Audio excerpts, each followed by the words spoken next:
할렐루야. 오늘 우리에게 주시는 하나님 말씀은 요한복음 13장 1절부터 17절까지 말씀을 보도록 하겠습니다. 요한복음 13장 1절부터 17절까지입니다.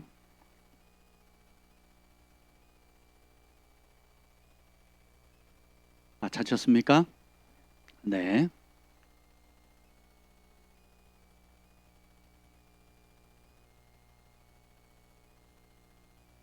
한 절씩 교독하겠습니다. 6월절 전에 예수께서 자기가 세상을 떠나 아버지께로 돌아가실 때가 이른 줄 아시고 세상에 있는 자기 사람들을 사랑하시되 끝까지 사랑하시니라. 마귀가 벌써 시몬의 아들 가룟 유다의 마음에 예수를 팔려는 생각을 넣었더라. 저녁 먹는 중 예수는 아버지께서 모든 것을 자기 손에 맡기신 것과 또 자기가 하나님께로부터 오셨다가 하나님께로 돌아가실 것을 아시고 저녁 잡수시던 자리에서 일어나 겉옷을 벗고 수건을 가져다가 허리에 두르시고 이에 대야에 물을 떠서 제자들의 발을 씻으시고 그 두르신 수건으로 닦기를 시작하여 시몬 베드로에게 이르시되 베드로가 이르되 주여 주께서 내 발을 씻으시나이까. 예수께서 대답하여 이르시되 내가 하는 것을 내가 지금은 알지 못하나 이후에는 알리라. 베드로가 이르되 내 발을 절대로 씻지 못하시리이다. 예수께서 대답하시되 내가 너를 씻어주지 아니하면 내가 나와 상관이 없느니라. 시몬 베드로가 이르되 주여 내 발뿐 아니라 손과 머리도 씻어 주옵소서. 예수께서 이르시되 이미 목욕한 자는 발밖에 씻을 필요가 없느니라. 온몸이 깨끗하니라. 너희가 깨끗하나 다는 아니니라 하시니 이는 자기를 팔 자가 누구인지 아심이라. 그러므로 다는 깨끗하지 아니하다 하시니라. 그들의 발을 씻으신 후에 옷을 입으시고 다시 앉아 그들에게 이르시되 내가 너에게 행한 것을 너희가 아느냐. 너희가 나를 선생이라 또는 주라 하니 너희 말이 옳도다. 내가 그러하다. 내가 주와 또는 선생이 되어 너희 발을 씻었으니 너희도 서로 발을 씻어주는 것이 옳으니라. 내가 너에게 행한 것 같이 너희도 행하게 하려 본을 보였노라. 내가 진실로 진실로 너에게 이르노니 종이 주인보다 크지 못하고 보냄을 받은 자가 보낸 자보다 크지 못하나니. 다 같이요. 너희가 이것을 알고 행하면 복이 있으리라. 아멘. 성령 하나님 환영합니다. 오늘 이곳에 오셔서 우리를 사로잡아 주시옵소서. 말씀의 물과 또 주의 성령의 불로 우리의 모든 영혼육을 태워주시고 정결케 하여 주시고 또 주께서 주시는 지혜와 계시형으로 이 말씀을 뜻을 깊이 깨달아 알게 하여 주셔서 진리 안에 순종하는 저희들 되게 하여 주시옵소서. 여호와의 영이 나를 통해 말씀하시며 그 말씀이 내 혀에 있도다는 은혜를 이 밤에도 강력히 부어 주시옵소서. 군 복무를 하고 있는 우리 믿음의 형제들 위해 하나님을 향한 신뢰와 또 믿음과 또 그 단련되어지는 모든 가운데 담대함으로 하나님 예수의 증인됨 살 수 있는 은혜를 주시옵소서. 예수님의 이름으로 기도합니다. 아멘. 오늘 말씀의 제목은 이렇습니다. 천국과 지옥의 관문, 생각. 따라합시다. 천국과 지옥의 관문은 생각입니다. 우리의 생각의 문과 같죠. 여러분이 이제 저희 교회에 이제 앞문과 뒷문이 있는데 저희 교회를 이제 오실 때 바깥은 덥죠. 그리고 안에 들어오면 또 시원합니다. 그리고 바깥은 해가 떠 있는데 안에 들어오면 해가 없죠. 그리고 바깥은 일반 세상이고 이 안에 들어오면 기도와 찬송과 또 양육과 교제와 이런 것들이 있죠. 그래서 이 문이라는 것은 한쪽 세계와 다른 쪽 세계를 열어주는 물리적인 공간인 동시에 또 물리적인 공간일 뿐만 아니라 만남과 만남을 이어주는 기회를 제공도 해줍니다. 그래서 취직을 할 때도 합격하면 합격 그 취직의 좁은 문, 바늘구멍보다 더 좁다 하잖아요. 또 분양권 당첨의 그 기회의 문들이 있죠. 그게 몇백 대 일 이렇게 되기도 하잖아요. 그러면 당첨되기 전에는 집이 없었다가 당첨되면 집을 살 수 있는 기회가 생기죠. 그러면서 전에 없었던 기회에 이익이 생기고 또 여러분들이 또 중요한 키퍼슨들을 만나려고 할 때에 만나는 게 쉬운 게 아니죠. 여러분 청와대 가서 저 대통령 만나러 왔는데요. 저 할 말 있어요. 문 좀 열어주세요. 그러면 뭐 합니까? 가세요. 그럽니다. 제가 그 외국인 그 강사님들을 좀 모시고 청와대 보고 싶다 그래가지고 그 앞을 운전을 해가지고 이제 의전을 할 때 그 청와대가 있는 데를 뭐라 그러죠? 그 앞에 청와대 사저 그 뭐라 그러죠? 거기 하여튼 그 앞을 지나갔습니다. 광화문 그 뒤쪽으로 해가지고 이제 쭉 갔는데 저도 처음 갔어요. 그래서 아무도 없더라고요. 그 도로에 차도 안 다니고 사람도 없어요. 그래서 이 강사님들이 사진 찍고 싶다 그래서 청와대 안도 아니고 바깥 도로예요. 지나가는 바깥 도로에서 내렸어요. 그래서 사진 찍고 딱 찍으려고 하는 순간 갑자기 우르르 사람들이 나오는 거예요. 그래가지고 선생님 여기 그러시면 안 됩니다. 여기서 사진 찍으시면 안 됩니다. 뭐 그러는 거예요. 분명히 없었거든요. 그래서 아니 뭐 제가 대통령 만나러 온 것도 아니고 뭐 청와대 들어가는 것도 아니고 외국인들 오셔서 관광하러 여기가 바로 그 블루 하우스입니다라고 해서 사진 한번 찍으려고 했더니 이게 만만치가 않아요. 또 이제 저기 어디죠? 저기 대통령 사저가 있는 이명박 대통령 사저가 계신 곳 저기 논현동 거기서 더 바이블 미니스트리 제가 성경 공부를 했거든요. 예, 더 바이블 미니스트리 빌딩 바로 맞은편 근처가 이제 그 대통령과 각종 이제 고위 공직자들이 머무시는 곳이 있습니다. 벌써요 이제 벽 높이가 틀려요. 이렇게 쫙 엄청 높습니다. 그래서 담벼락이 높아가지고 안이 보이지도 않아요. 예, 그리고 집 문 앞마다 누가 서 있습니다. 예, 이게 그냥 국가에서 보낸 사람도 있고 또 사복을 입고 있는 사람도 있고요. 다양한 부류의 사람들이 지키고 있어요. 그래서 내가 그 옥중에 계신 대통령님 위로하려고 가족들 좀 위로하겠다고 내가 들어간다 그러면 들여보내 줍니까? 예, 감옥에서도 면회가 어렵고 또 집에 찾아가서 문 두들긴다고 문 열어주지도 않아요. 예, 그래서 이 문이라는 것이 닫혀 있을 때 그 답답함은 이루 말할 수 없고 또 반면에 그런 귀의 문들이 딱 열렸을 때 그 문을 열고 들어갈 수 있는 거 엄청난 기회입니다. 엄청난 기회. 그래서 여러분이 사업장에서 또 다른 사업체에 영향을 줄 수 있는 사람, 또 공부할 때 또 그 공부를 지도해 줄 수 있는 사람, 또 음악이나 미술이나 예술이나 할 때 그 분야의 대가나 전문가를 만날 수 있는 기회 문들 있잖아요. 그런 것처럼 이 땅에 살아가는데도 물리적으로, 관계적으로 또 여러 가지 유무형의 기회 문들이 있어요. 이제 그것을 놓치면 손해고 잡으면 좋죠. 근데 또 그 좋은 기회 문이라고 생각했는데 잘못 선택하면 잘못 들어가면 이제 인생 망치고 돈도 망치고 건강도 망치고 그간 쌓았던 신뢰가 다 망치는 수가 있어요. 또 잘 잡으면 그것이 정말 이전에 없었던 다른 시즌으로 넘어갈 수 있는 그런 기회가 되죠. 제가 캐나다에 있다가 한국에 왔을 때 저 캐나다에서 만났던 한국 목사님께서 한 분을 딱 소개해 주셨어요. 그분이 누구냐면 에스더 기도 운동 본부의 이용희 교수님이셨어요. 근데 그 이용희 교수님을 저희 부부가 1년을 도왔습니다. 24시 기도의 집을 하시겠다 그래서 그 한국에 기도의 집을 하시겠다 그래서 저희가 8개월을 일주일에 한 번씩 철야를 인도했습니다. 아무 조건 없이. 그러면서 관계문이 열리기 시작했는데 이호 교수님이 저희 부부를 좋게 보셔가지고 같이 미국으로도 데리고 다니시고 또 그 에스더 기도 운동본부 그 금요 기도회 때마다 또 하게 돼서 신년 되면 신년 부흥회를 또 인도하게 해주시고 뭐 하여튼 굉장히 많은 기회문들 또 외국에 오는 강사님들 오시면 같이 교제하게 하시고 또 CCC의 그 총재였던 김중원 박사님 비행기 태워서 따로 만나게 해주시고 뭐 온갖 기회문들을 열어주셨어요. 그래가지고 그분을 만난 이후로는 한국을 대표하는 지도자들을 계속 만나게 됐습니다.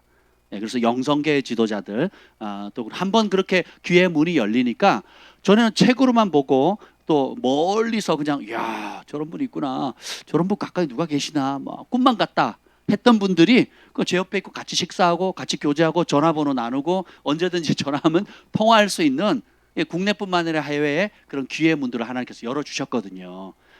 사람이 나보다 내가 존경하는 사람 또 나에게 유익을 줄 수 있는 사람 또 나보다 뛰어난 사람을 만날 수 있는 문이 열린다는 건 어마무시하죠. 그런데 이거보다 더 중요한 게 뭐냐 우리의 삶을 천국으로 이끌 거냐 지옥으로 이끌 거냐 날마다 주님과 교통하는 하늘의 뜻이 이루어진 것들 이 땅을 누리는 삶을 살 거냐 아니면 날마다 고통 가운데 지옥 생활을 할 거냐 이것을 열어주는 그 문이 있다는 거예요. 그 관문 그게 뭐예요? 생각입니다. 생각. 오늘 여기 2절 한번 읽어보겠습니다. 2절 읽어볼게요. 시작. 마귀가 벌써 시몬의 아들 가룟 유다의 마음에 예수를 팔려는 생각을 넣었더라. 자, 여러분 이 본문 뭐 많이 익숙할 겁니다. 예수님께서 이제 십자가에 달리시기 전에 아주 특별한 말씀을 하세요. 1절 읽겠습니다. 시작. 유월절 전에 예수께서 자기가 세상을 떠나 아버지께로 돌아가실 때가 이른 줄 아시고 세상에 있는 자기 사람들을 사랑하시되 끝까지 사랑하시니라. 자, 여기 보면 예수님께서 먼저 자기가 세상을 떠나 아버지께로 돌아가실 때가 이른 줄 어떻게 하셨다고요? 아셨다 그랬죠. 그래서 아시고는 아이고 이제 갈 때 됐으니까 아이고 혹됐다. 이놈들 이놈은 배반할 거고 또 저놈은 또 다 도망갈 거고 또 서로 잘났다고 할 건데 아유 하나님 이제는 혹됐습니다. 이제 나를 돌려보내서 나 십자가 졌으니까 이제 금방 가겠습니다. 얘들아 빠이빠이 너 이제 나 못 본다. 이제 혹됐다. 이렇게 하신 게 아니죠. 예, 어떻게 하십니까? 세상에 있는 자기 사람을 뭐 하셨다고요? 사랑하시되 언제까지? 끝까지 사랑하셨다는 거예요. 이거 여러분 별표 1000개 하셔야 돼요. 별표 1000개. 이게 생각보다 어려운 말씀이에요. 세상에 여러 좋은 생각들이 있고 좋은 말들이 있는데 예수님이 우리를 사랑하신다는 말보다 더 귀한 말이 없죠. 근데 중간에 마음에 안 들어, 좋아, 또 막 기분이 좋았다가 났다 들쭉날쭉 해버리면 얼마나 우리가 어렵겠습니까? 근데 우리를 한번 사랑하실 때 언제까지? 끝까지 사랑하신다는 거, 이게 굉장히 중요해요. 오늘의 키워드 중에 하나입니다. 우리의 생각을 지킬 수 있는 열쇠, 생각이 치열한 영적 전장인데 여기서 싸워서 이기면 여러분 천국을 경험할 수 있고 여기서 지면 어떻게 돼요? 지옥을 경험하는 거예요. 근데 그것을 지탱해 줄 수 있는 근간이 되는 뿌리가 뭐냐? 토대가 뭐냐?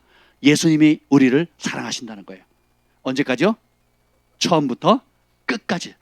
처음에도 사랑하셨고 죄인 되었을 때도 사랑하셨고 그리고 거듭났을 때도 사랑하셨고 그 이후에도 사랑하시는데 언제까지? 우리를 죽을 때까지 인도하시고 우리를 끝까지 사랑하신다는 그걸 여러분이 마음에 새기셔야 돼요. 옆에 분에게 얘기합시다. 예수님께서 당신을 끝까지 사랑하십니다. 안 믿는 분위기 하지 마시고, 자, 뭐 당신 같은 인간을 끝까지 사랑할 줄 알아요? 뭐 이런 분위기 하면 안 돼요. 예, 누구라도. 근데 보세요. 여기 예수님께서 뭐라 하냐면 자기가 세상을 떠날 줄 아셨다 그랬죠. 이게 굉장히 중요합니다. 따라합시다. 누구든지 반드시 아버지께로 돌아가야만 한다. 예, 저도 돌아가야 되고요. 여러분도 돌아가야 됩니다. 언제 돌아갈지 몰라요. 근데 예수님 뭐예요? 자기가 아버지께로 보냄을 받았을 뿐만 아니라 아버지로부터 돌아가야 될 때를 아신다는 걸. 키워드예요. 생각은 뭐예요? 안다는 거거든요. 이해가 되시죠? 생각한다는 건 뭐예요? 그 사실을 안다는 거예요.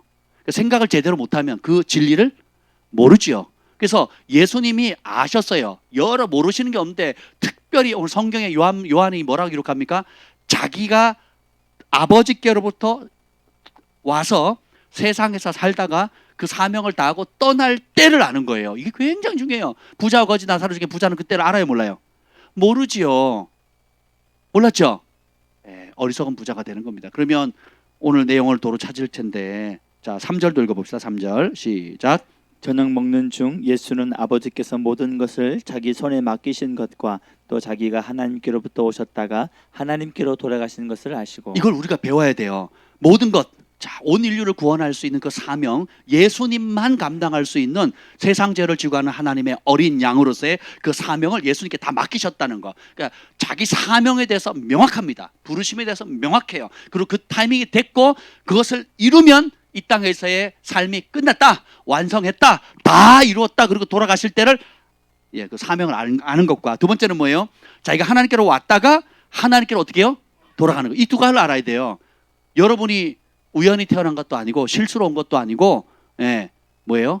하나님께로부터 왔다. 출발점을 알아야 되고요. 종착점을 알아야 돼요. 누구에게 돌아가요? 하나님께로 돌아가요. 여러분 그거 알고 계세요? 알고 계십니까? 다르게 질문할게요. 그걸 믿고 계십니까? 믿으면, 진짜 믿는 것과 믿지 않는 게 어떻게 드러나는 줄 아세요? 진짜 믿으면 보낸 목적에 관심을 갖고 거기에 초점을 맞춥니다. 진짜 믿으면 그 다음에 어떻게 해요? 돌아갈 거니까 돌아가서 그 아버지를 만날 준비를 하는 거예요. 이게 인생이에요. 근데 세상은 그렇게 안 가르치죠. 세상은 이 말씀과 부르심을 모르니까 어떻게 돼요? 인권이라는 이름으로 자유라는 이름으로 내 몸이니까 내 마음대로 하겠다 이거예요. 내 인생이니까 내 마음대로 살겠다는 거예요. 엄마 인생은 엄마가 사세요. 나는 내 인생 내가 살 거예요. 이게 무슨 큰 권리라 되듯이, 또 그걸 못 이루면 굉장히 억울하듯이. 예, 노세 젊어서 노세. 예, 돈을 왜 벌어요? 쓰려고. 누구를 위해서? 자기를 위해서 쓰려는 거죠. 이런 것들 모르면, 그리고 잘못 알면 어디로부터 왔는지 또 어디로 돌아가는지를 사람들이 모르고 살아요. 그러니까 어떻게 돼요? 심판을 맞이할 준비를 해요, 안 해요? 안 하죠. 그리고 어떻게 해요? 두려워할 자를 두려워하지 않게 되고, 두려워하지 말아야 될 것을 두려워합니다. 그러니까 사람들이 제일 두려워하는 게 뭐예요? 죽음이거든요. 그래서 생계에 집착하게 되고, 생계를 유지할 수 있는 가장 강력한 무기가 돈이죠. 그래서 돈을 중심으로 자기 인생을 기획하며 살아갑니다. 돈 되면 하고, 돈 안 되면 안 하고, 돈 되면 배신이라도 하고, 돈 되면 자기 자존심이라도 구기고, 돈 되면 멸시를 참고, 돈 안 되면 관심도 없고, 그죠? 돈 안 되는 것은 가치 없다고 여기고, 돈 되는 것만 가치 있다고 여기고. 그래서 모든 사고의 중심에 뭐가 있어요? 돈에 있는 거예요. 돈에. 왜요? 어디서부터 왔고 어떻게 돌아가는지를 알아요, 몰라요? 몰라요. 그럼 크리스찬들은 이 사실을 알아요, 몰라요? 아는데 똑같이 살아요. 왜 그럴까요? 생각이 안 바뀐 거예요. 지식 정보를 받았지 믿어요, 안 믿어요? 안 믿는 겁니다. 제가 오늘 말씀을 준비하는데 따라합시다. 마음의 변화는, 마음이 변해야 그 믿는 바를 행할 거 아니겠어요? 근데 마음의 변화는 어떻게 오느냐? 내 생각을 하나님의 말씀에 복종할 때만 진짜 마음의 변화가 와요. 아는데 마음이 안 바뀌는 사람 많거든요. 울어요, 기뻐해요, 감동을 받아요, 마음을 안 바꿔요. 왜 그럴까요? 아니, 감동도 받았어요, 결단도 합니다, 행동은 안 해요. 헌신도 하고 심지어 작정도 하고 서약도 하고 맹세도 합니다. 예. 서원도 하지요. 근데 안 해요. 왜요? 마음이 또 헷가닥 바뀌었죠. 그러니까 본질적으로 마음이 바뀌어요, 안 바뀌어요? 안 바뀌었다. 마음의 변화는 다른 길이 없어요. 우리의 생각과 의지와 결단을 하나님의 말씀 앞에 복종하는 자리까지 가야 돼요. 말씀에 부딪혀서 그 진리 앞에 복종이 되어질 때에, 생각과 감정이 복종되어질 때 마음의 변화가 오는 거지. 그게 안 바뀌면 그러니까 좋다만 거예요. 좋다만 겁니다. 그래서 오늘 여러분의 존재 목적을 아십니까? 유일한 삶의 이유, 또 유일하게 기꺼이 죽어야 할 이유, 내가 이렇게 죽으면 정말 가치 있겠다 하는 걸 발견하셔야 돼요. 그게 뭡니까? 예수님밖에 없습니다. 나와 복음을 위해, 나와 내 말을 위하여 이렇게 하면 이 땅에서 100배를 받되 핍박을 겸하여 받고 내세에 영생을 얻지 못할 자가 없느니라. 그 말은 단순히 천국 가서 상을 크게 받아라, 이 땅에서 복 받아라가 아니고, 그게 존재의 목적이에요. 그게 태어난 이유입니다. 그게 살아야 할 이유고, 그게 죽어야 할 최고의 가치인 거예요. 아버지께로부터 보냄을 받았다는 걸 여러분 믿으세요? 아버지께로 돌아간다는 거 아세요? 그러면 돌아갈 준비를 하셨습니까? 굉장히 중요한 질문입니다. 예수님 아셨거든요. 그리고 그때를 타이밍을 잡았어요. 그리고 피하지 않고 도망가지 않고, 예수님이 얼마나 두려웠었습니까? 아버지, 할 수만 있으면 이 잔을 내게서 옮기시옵소서. 얼마나 두려웠으면. 근데 보세요, 내가 이때를 위해서 왔고 이것이 내 사명이고, 온 인류의 죄를 지고 채찍에 맞고 살이 다 찢어지고 피를 흘리고 물을 다 쏟고 죽은 지 사흘 만에 수월에 내려가서 그 고통 가운데 있어야 된다는 것을, 그것이 사명이라는 걸 확신하니까 내 감정, 내 육체, 내 육신은 그걸 거부하죠. 할 수만 있다면 이 잔을 옮기십시오 라고 거부를 하는데, 예수님의 마음은 어떻게 돼요? 그런 감정, 육신의 욕구, 인간적인 환경적인 어려움을 뭐에 복종시켜요? 하나님이 보내신 그 말씀, 부르심의 말씀에 복종시키는 겁니다. 그럼 하나님 뜻을 이루는 거예요. 그러면 그거보다 큰 자가 없는 거예요. 성령께서 우리에게 주시는 말씀이 뭐냐면, 우리는 큰 업적을 이룬 것을 통해서 상급이 클 거라고 생각해요. 큰 일을 하는 거. 예를 들면 내가 세계적인 사도적인 기업가가 되어서 큰 사업을 해서 거액의 돈을 가지고 하나님 나라에서 멋지게 쓰는 것, 혹은 내가 공부를 잘해서 뭐 또 유명인이 돼가지고 또 사람들에게 인정받고 세상에 알려져 가지고 뭐 큼직큼직한 일을 해서 이게 세상이 다 알아주는 사람이 돼서 소감 한번 말씀해 보시죠. 하나님께 영광을 돌립니다. 이 모든 게 하나님의 은혜입니다. 그러면 사람들이 막 박수치고 야, 저 사람 신앙 대단하다. 우리 이런 것만 배웠잖아요. 사실 대단하죠. 그 와중에 하나님께 영광 돌리기 쉽습니까? 근데요, 뜻밖의 영역에 하나님이 진짜 칭찬을 하세요. 우리는 그렇게 하면 하나님이 큰 영광을 받을 거라고 생각하는데 주님을 만난 사람들 그리고 성경이 말하는 진리는 그거가 달라요. 따라서 큰 업적이 아니다. 작은 일에 순종이다. 우리 그거 똑같아요. 제가요 우리 목교회 목사님을 제가 못 찾아뵀어요. 이런저런 이유로 뭐 바빠서 뭐 해외 가서 또 뭐 이런저런으로 못 찾아뵀습니다. 근데 제 저변에 왜 못 찾는 이유 중에 또 여러 이유 중에 뭐 환경적으로 뭐 여러 가지 이유가 있었지만 왜 못 찾나 생각을 하니까 잘못된 기대치 때문에 그렇더라고요. 제가 어렸을 때 목교회 있을 때 이제 교회 학생회장이고 전교 1등을 하고 또 기대치가 굉장히 컸잖아요. 여러분 잘 모르시죠? 제가 시골에서 용 났다는 그 용이거든요. 그래서 제가 대학 붙으니까 막 프랭카드 붙고 막 난리가 났었거든요. 여러분 서울 사람들이 이런 거 기쁨 몰라요. 우리 강원도 태백 그 시골 사람들만 아는 하늘 아래 첫 동네에서만 알 수 있는 기쁨이거든요. 근데 그게 뭐 누가 뭐 그렇게 하지 않았는데 그러면 저희 교회 출신의 목회자들이 많습니다. 그리고 또 사업을 하거나 일단 세상 여러 분야의 국내나 해외에 나가 있는 그 시골에서 뭐 전 세계 곳곳에 흩어가지고 나름대로 이제 잘 살아가고 있어요. 근데 제 안에 저 목교회 목사를 만날 때 좀 더 멋있는 모습으로, 좀 더 이제 뽀대 나는 모습으로, 좀 더 영향력 있는 모습으로, 좀 이름이 있는 모습으로 보이고 싶다는 욕구가 있다는 걸 제가 나중에 한 거예요. 그래서 내가 좀만 더 잘한 다음에, 좀만 큰일 한 다음에, 좀만 뭔가 감사할 거리를 가지고 가서 멋지게 짜잔. 우리 교회 모실 때도 어떻게 모셔야 돼요?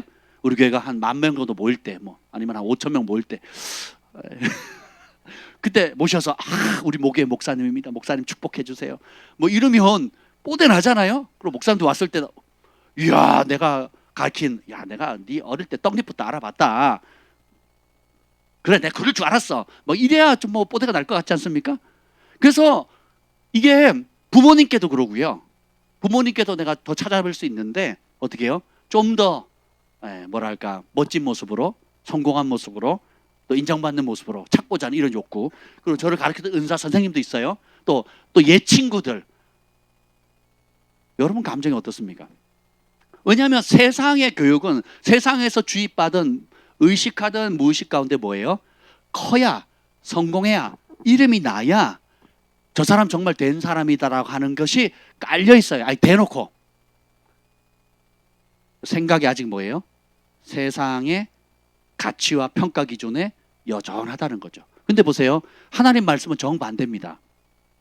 이 땅에서 칭찬받으면 상이 있다 없다? 이 땅에서 칭찬받으면 상이 있다 없다? 없대요. 그리고 오른손이 하는 일 왼손이 모르게 해야 된다. 금식할 때도 모르게 해야 된다. 구제할 때도 모르게 해야 된다. 기도할 때도 모르게 해야 된다. 선을 행할 때도 모르게 해야 된다. 중보할 때도 모르게 해야 된다. 그 모르게 한다는 건 들키지 말라는 게 아니고 누구 앞에서 하라는 거예요. 누구의 뜻을 따라, 누구의 방법대로, 누구의 때에 맞춰서. 저 하나님 하라는데 전 준비가 안 된 것 같아요. 좀 더 준비한 다음에. 하나님 큰 일 하라고 하면 저는 자격이 안 돼요. 작은 일 하라고 하면 저를 뭐 그렇게 시시한 일을 시켜요. 하나님이 우리를 칭찬하고 주님 앞에 섰을 때 영원히 칭찬하는 기준은 뭐냐면 크고 작으냐의 문제가 아니에요. 많이 맡긴 자에게는 큰 걸 많이 요구하고 적게 맡긴 적게 요구를 하니까 많이 맡으면 어떻게 해요? 많이 하는 거고 적게 맡으면 적게 하는 거예요. 초등학생에게 뭐 대학생들이 하는 일을 시키질 않잖아요. 그리고 대학생에게 초등학교 학생들이 할 일을 시키지도 않아요. 그게 맞게끔 일하는 거지. 그럼 뭐냐? 초등학생은 초등학생에게 맞는 일을 시켰을 때 순종하느냐 안 하느냐에 따라 가치가 달라지죠. 대학생은 대학생에게 맞게끔 그 일을 맡겼을 때 충성되이 그 일을 잘 맡아 순종하면 존귀케 되는 거죠. 하나님이 우리를 그렇게 만드셨다는 거예요. 가치를 바꾸셔야 돼요. 생각을 바꾸셔야 돼요. 생각을 바꾸면 천국을 경험하게 되고요. 생각을 못 바꾸면 평생 비교합니다. 평생. 우리 교회 이제 새 차를 사시려면 기준은 뭐예요? 펠리쉐이드예요. 할렐루야. 우리 교회에 그 경제 수준을 높여주셔서 감사를 드립니다. 모든 이제 그 새 차의 기준은 펠리쉐이드급 이상이어야 돼요. 우리는 서울시 송파구에 살거든요. 강동구가 아니에요. 도로 건너면 강동구가 아니고 송파구라고요. 네, 저희 10월 달에 강동구로 이사 가요. 밀려나고 있어요. 밀려나고. 아, 슬퍼. 환영한다고요? 별로 안 반가워요. 뭐예요? 다 세상이거든요. 세상. 기준이 비교하는 순간 무너지기 시작합니다. 비교하면 시기하게 되고요. 시기하면 질투하게 되고요. 질투하는 순간부터 악한 생각을 하게 됩니다.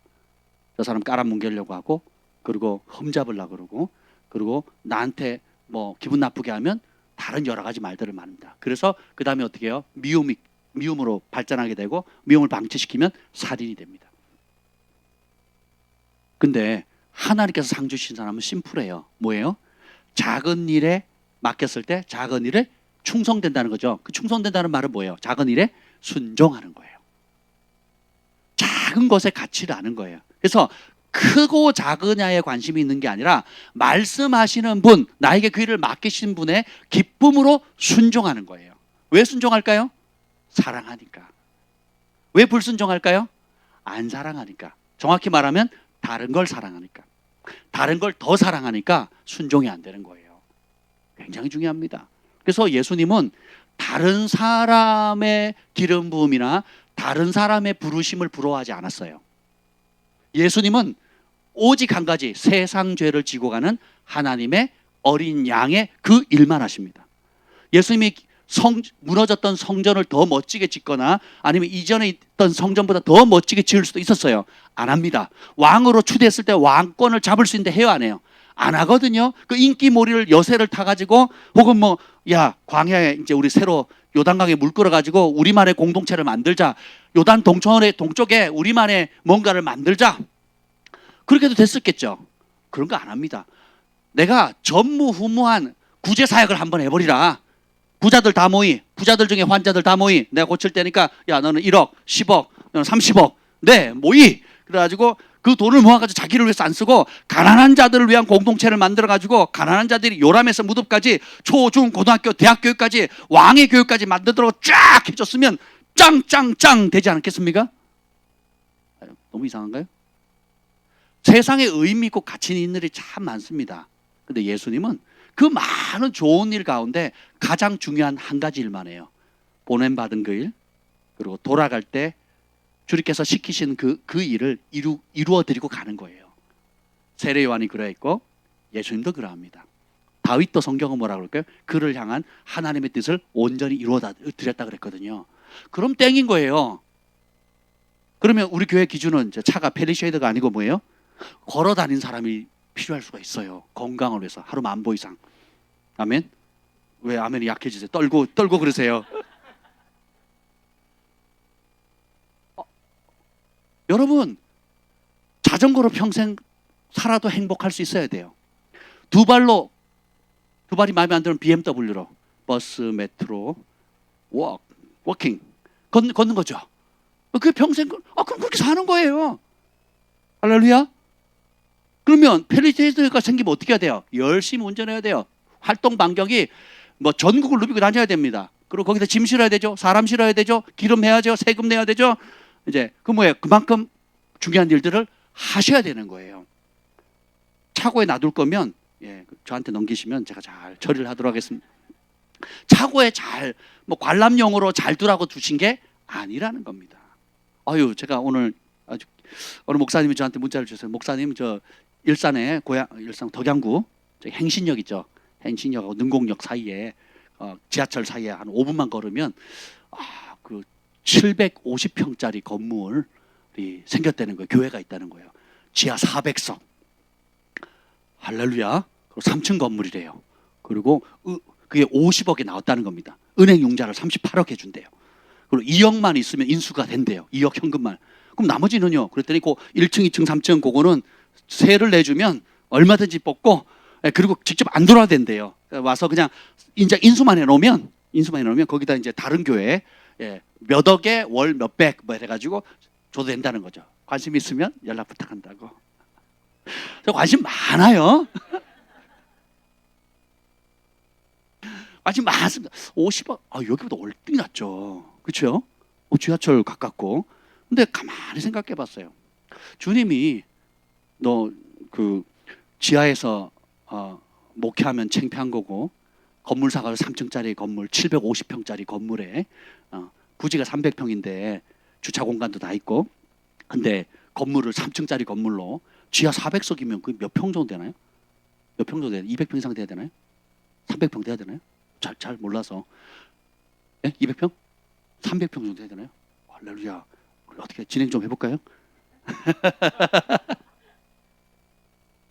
집 밥그릇을 알아야 돼요. 집 밥그릇을. 여러분 제가 하나님 뜻이면 저는 합니다. 하나님 뜻이면. 제가 김포에서도 집을 살라 그랬는데 하나님 뜻이 아니래요. 그래서 안 샀습니다. 2번 새 아파트와 또 넓은 아파트를 살 수 있는 기회가 2번 있어요. 강화도에서 집을 살 수 있는 기회도 1번 있었습니다. 다 안 했습니다. 이유는 하나예요. 저의 부르심의 자리가 거기가 아닌 거예요. 그래서 안 한 겁니다. 했으면 지금 수억 벌었죠. 수억. 그럼 여러분들 차 한 대씩 다 사줄 수 있는데 좀 아쉽네요. 집을 사드리고 싶었거든요. 전 진짜 여러분 집 사드리고 싶어요. 집사 직분은 못 드려요. 그런데 집을 사드리고 싶어. 제 소원이 그렇습니다. 보세요. 그러면 우리가 베드로는 베드로의 그 주께서 맡겨주신 그 일을 부르심을 발견해서 그것만 잘하면 돼요. 베드로는 유대인을 위한 사도로 바울은 이방인을 위한 사도로 부름받은 걸 교회 전체가 다 알잖아요. 이렇게 색깔이 분명해야 돼요. 내 인생의 부르심, 목적 그걸 모르면 어떻게 돼요? 여기도 한번 찔러보고 저기도 한번 찔러보고 저 사람 나보다 뭐 모자란 것 같아. 왜 저래 복을 받지? 왜 나는 저런 복을 못 받지? 왜 나는 저런 집에 못 살지? 왜 나는 저런 직장에 못 다니지? 나는 월급이 왜 이렇지? 하면서 끝도 없이 방황합니다. 언제까지? 죽는 날까지. 왜요? 내 생각을 하나님의 말씀으로 변화시키고 하나님의 말씀 앞에 복종을 못 시키니까 어떻게 돼요? 우리의 욕심은 끝도 없어요. 변덕스럽다 그러잖아요. 여러분 자신이 좀 가끔 이렇게 나 너무 변덕스럽다 이런 생각 안 해보세요? 저는 무지 많이 하거든요. 특히 이제 비 오는 날 그리고 비 오는 날 되면요 그렇게 그 수제비가 먹고 싶어요. 수제비를 못 먹으면 그러면 라면이라도 먹지 뭐 이렇게 되는 거예요. 그래서 꼭 라면을 끓여 먹거든요. 왜 그런지 모르겠어요. 비 오는 날 저희 어머니가 수제비를 많이 해주셔서 그런지 비 오는 날 되면 이제 밀가루가 땡기잖아요. 그래서 수제비 먹으면 그렇게 먹고 싶고 저기 아시아연합신학대학 앞에 있는 수제비 되게 맛있는 국수역에 있는 그 수제비 있거든요. 진짜 맛있어요. 먹어보셨잖아요. 우리 어른. 그렇죠? 아이고 거기 가고 싶다고요. 근데 날씨에 따라도 입맛도 달라지고 또 상황에 따라서 언제든지 바뀌는데 이거는 이제 자연스러운 겁니다. 이거는 본능의 삶, 좀 추하게 말하면 짐승의 삶이에요. 느끼는 그대로, 입이 땡기는 대로, 감정이 느껴지는 그대로, 눈이 가는 대로, 다른 사람들이 하는 그대로. 그러니까 내 색깔도 없고 내가 누군지, 내가 무엇을 해야 될지, 어떻게 살다가 어떻게 죽여야 될지 모르는 거예요. 그래서 그거 있잖아요. 그 귀가 얇은 사람 그리고 뭔가를 한 개 뿌리 내리지 못하고 막 이렇게 뭐랄까 방황하는 사람들. 그리고 이 잡목이 되는 삶을 사는 사람들이 있어요. 여기 조금 있다가 뿌리 못 내리고 또 펄짝 또 못 내리고 평생 그 악순환을 계속하거든요. 그러니까 잡목이 되는 거예요. 잡목. 근데 백항목이나 그리고 수백 년 되는 그 동안 잘 자란 나무들 보면 한 곳에 뿌리를 깊이 내리죠. 자기 자리를 알고 자기가 누군지를 알아요. 그래서 그 자리에서 잘 박힌 모처럼 쫙 양분을 빨아들여서 밑으로 더 내려갑니다. 그러니까 위로 올라갈 수 있는 그 높이는 어디서 결정되는 거예요? 뿌리에서 결정되는 거잖아요. 마찬가지입니다. 우리의 생각이 천국의 관문이 될 수도 있고 지옥의 관문이 될 수 있는데 그러면 우리가 이 세상 속에서 나타나는 하나님의 영광이 되고 기쁨이 되고 많은 사람들에게 영향을 끼치고 또 하나님의 사명을 효과적으로 발휘할 수 있는 능력은 어디서 나오느냐? 펠리쉐이드가 생기면 나오는 게 아니고 없던 집이 생기면 나오는 것이 아니라 어떻게 해요? 내 생각과 감정이 진리신 하나님의 말씀 앞에 복종해야 되고 그 말씀 앞에 점점점 뿌리를 깊이 내릴수록 위는 튼실해집니다. 그것이 약할수록 줘도 어떻게 해요? 탕진하고 주면 분란이라고요. 그것 때문에 진짜 현대가 일어났던 그 왕자들의 난이 일어나는 겁니다. 이해가 되시죠? 예. 오늘 여기 보면 여러분 예수님이 세상을 떠날 때를 아셨던 것처럼 우리가 그 기도를 해야 돼요. 하나님, 내 사명이 뭡니까? 이거 아셔야 되고, 두 번째 뭐예요? 사명을 다한 때가 언제입니까?를 아는 것도 중요해요. 그래서 아버지께로 돌아갈 때를 아는 거 굉장히 중요해요. 세례요한은 그걸 알았거든요. 그래서 감옥에서 참수당할 때 기쁨으로 받습니다. 그리고 바울도 AD 64년 이후에 68년 정도의 순교를 당하거든요. 그러면 그때도 어떻게 돼요? 기쁨으로 맞이하게 되는 거예요. 베드로도 베드로 전서를 쓸 때 뭐라 합니까? 주께서 나에게 말씀하시기를 네가 네 장막을 벗을 날이 가까웠다. 그러니까 인생 마무리 잘해라 이러거든요. 히스기야 왕에게도 이사야 선지자를 보내서 너 이제 사명 끝, 왕으로서의 사명 끝났다. 나 맞이할 준비해라. 그 가족들 정리해라 그러잖아요. 이게 은혜입니다. 우리 그리스도인의 최고의 은혜는 이 땅에서 그래 너 잘했다. 잘 완수했다. 수고했다. 내 집에 돌아와라. 이걸 듣는 거예요. 근데 이 땅을 살아가는 동안에 아버지의 뜻에 관심도 없어요. 오로지 내 욕심에, 내 욕구에 남들이 잘하고 남부러운 것들만 마음을 뺏기다가 아버지의 나라와 아버지의 뜻에 대한 관심이 없다가 주님이 부를 때가 가까웠는데 주님이 지금 부를 때가 이제 얼마 6개월, 3개월 혹은 1년도 안 남았는데 자기는 10년, 20년, 30년 살 계획을 하고 있는 거예요. 주님은 지금 1년 안에 이제는 정리를 해서 인생을 잘 마무리하라는 시그널을 계속 보내는데 자기는 10년, 20년, 30년 계획을 하는 거예요. 어리석은 부자처럼. 내가 평생 먹을 걸 쌓았으니까 이제는 더 이상 일 끝. 내가 야 철수야 너 고생 많았다. 이제까지 그걸 쌓느라고 얼마나 고생 배우느라 아껴 쓰느라 평생 고생 많았다. 이제부터 오늘 밤부터 일 끝. 고생 끝. 수고 끝. 자 여름에는 저기 시원한 곳으로 가고 겨울에는 저기 따뜻한 곳 가서 이제 마음껏 즐겨라. 고생한 철수 쉬어라. 예. 근데 주님께서 오늘 밤에 내가 너의 영혼을 도로 찾으려니 그러면 황당무계한 거죠. 근데 주님이 그 불공평하신가요? 그렇지 않거든요. 그 부자가 그 부를 쌓기까지 그 복을 하나님 주셨고 쌓기까지 하나님에 대한 인식이 있어요 없어요? 없어요. 그리고 그 부를 주신 목적에 대한 관심도 없어요. 오로지 관심이 뭐예요? 자기예요. 자기. 나. 여러분이 남은 인생을 한번 계수해 보세요. 모세가 그 기도를 하거든요. 시편에 보면 하나님 내 인생의 남은 날수를 계수할 수 있는 지혜를 주세요. 주님이 우리에게 앞으로 5년이라는 시간을 줬는데 자기는 30년 살 계획을 하고 있어요. 그럼 어떻게 됩니까? 거꾸로예요. 주님은 앞으로 50년 동안 쓸 계획을 하는데 자기는 1년 동안 그냥 다 쓰고 탕진하고 그냥 막 될 대로 되라는 식으로 살겠다. 나는 끝장내겠다. 이런 식으로 살아도 안 되겠죠. 잘 하셔야 됩니다. 그래서 우리가 겸손해야 돼요. 그러면 주님이 앞으로 3년을 혹은 5년을 막 남겨뒀는데 그럼 나는 어떻게 해요? 3년 5년치에 후에 주님 앞에 어떻게 기쁨으로 맞이할 건가? 착하고 충성된 종아 수고했다. 창세일부터 나에게 예비된 그 나라에 와서 천국잔치 혼인잔치 참여해라. 이 말씀 드려야 되지 않겠습니까? 그게 오늘을 살아갈 이유가 안 되는 사람은요 그날 못 씁니다.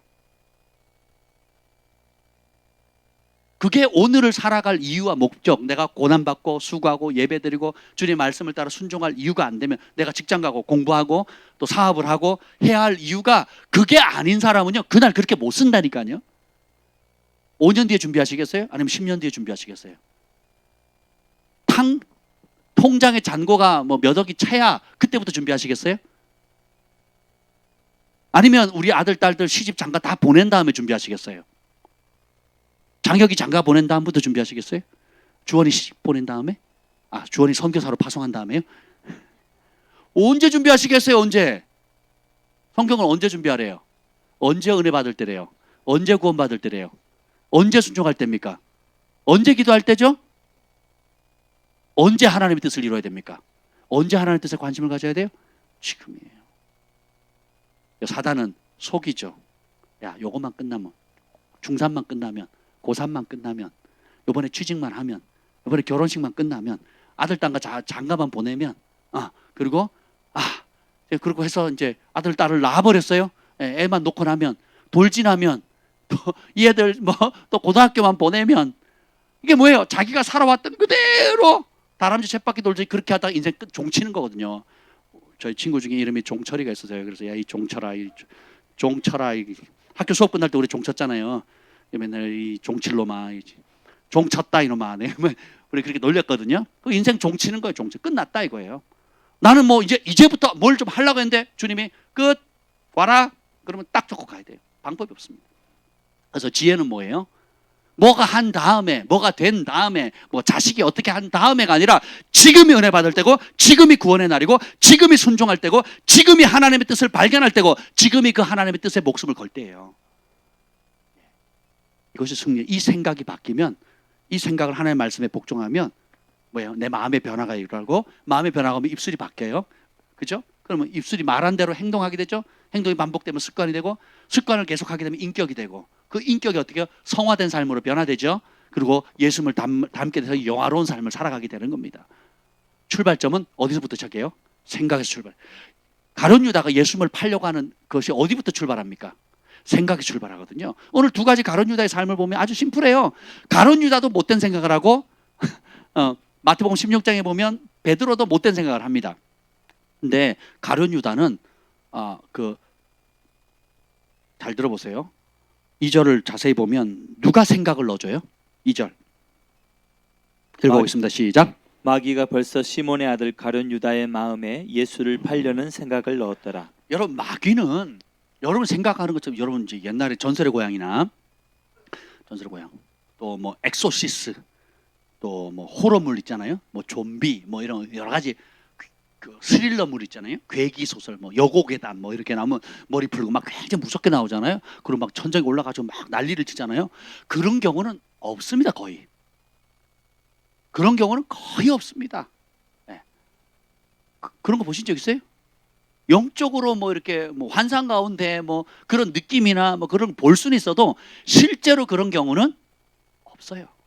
거의 없습니다.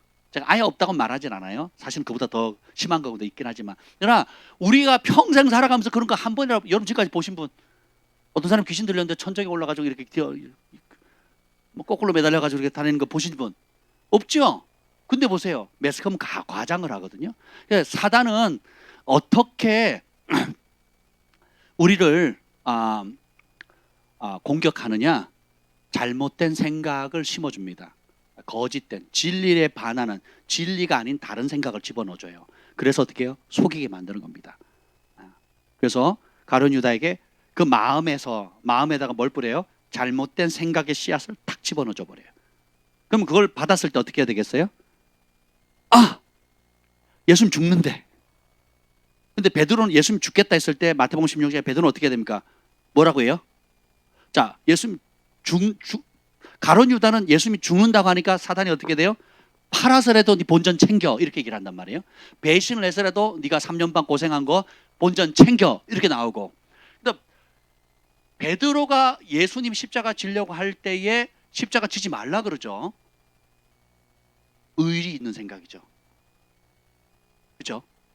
우리 스승이 죽겠다는데. 자, 예를 들면 여러분들 이제 코로나 사태로 지금 4단계로 올라가고 있어요. 예, 근데 제가 방역법을 어기고 잡혀갔어요. 그러다가 또 법이 또 바뀌어가지고 이제 그래도 말 안 듣는 사람은 감옥에서 죽이겠다. 그래서 제가 기꺼이 감당하겠습니다. 저는 감옥에 가겠습니다. 여러분은 뭐 하기로 했죠? 사식 넣어주기로 했죠. 사식만 넣어주면 돼. 저는 배불러야 되니까. 그 사식을 넣어줬는데 이제 죽는다는 걸 알고도 들어간다고 하면 정 목사님 어떻게 하겠어요? 가십시오. 교회는 걱정하지 마시고 가족은 제가 돌보겠습니다. 잘 가십시오. 이러면 인간이 아니지. 빈말이라도 목사님, 우리가 교회를 접더라도 저기 뭐 강원도 행성 쾌렌시아를 뭐 접수해서라도 우리가 어떻게 좀 해야 되지 않겠습니까? 초대교회도 토구를 팠는데 이쪽 산에서 핍박하면 저쪽으로 도망가라 그러는데 우리 도망갑시다. 뭐 이래야 되는 거 아니겠어요? 그죠? 여러분도 그러면 목사님 맞습니다. 그래야 되는 거예요. 목사님 안녕히 가세요. 잘 가십시오. 목사님 설교 짧게 하는 목사님을 바꾸렵니다. 막 이렇게 제가 이런 마음을 꿰뚫잖아요. 그러면 안 되잖아요. 그러니까 베드로는 진짜 의리 있게 얘기를 한 거예요. 근데 보세요. 예수를 팔려는 생각이나 예수를 살리려고 하는 생각이나 다 어디로부터 왔어요? 성경은 뭐라고 나와요? 누가 준 거래요? 사탄이 줬다 그러거든요. 다시 질문합니다. 예수를 은 30에 팔고 받아서 팔려고 하는 생각이나 이용해서 배신하려고 하는 생각이나 예수님을 십자가 지지 마세요. 죽지 마세요.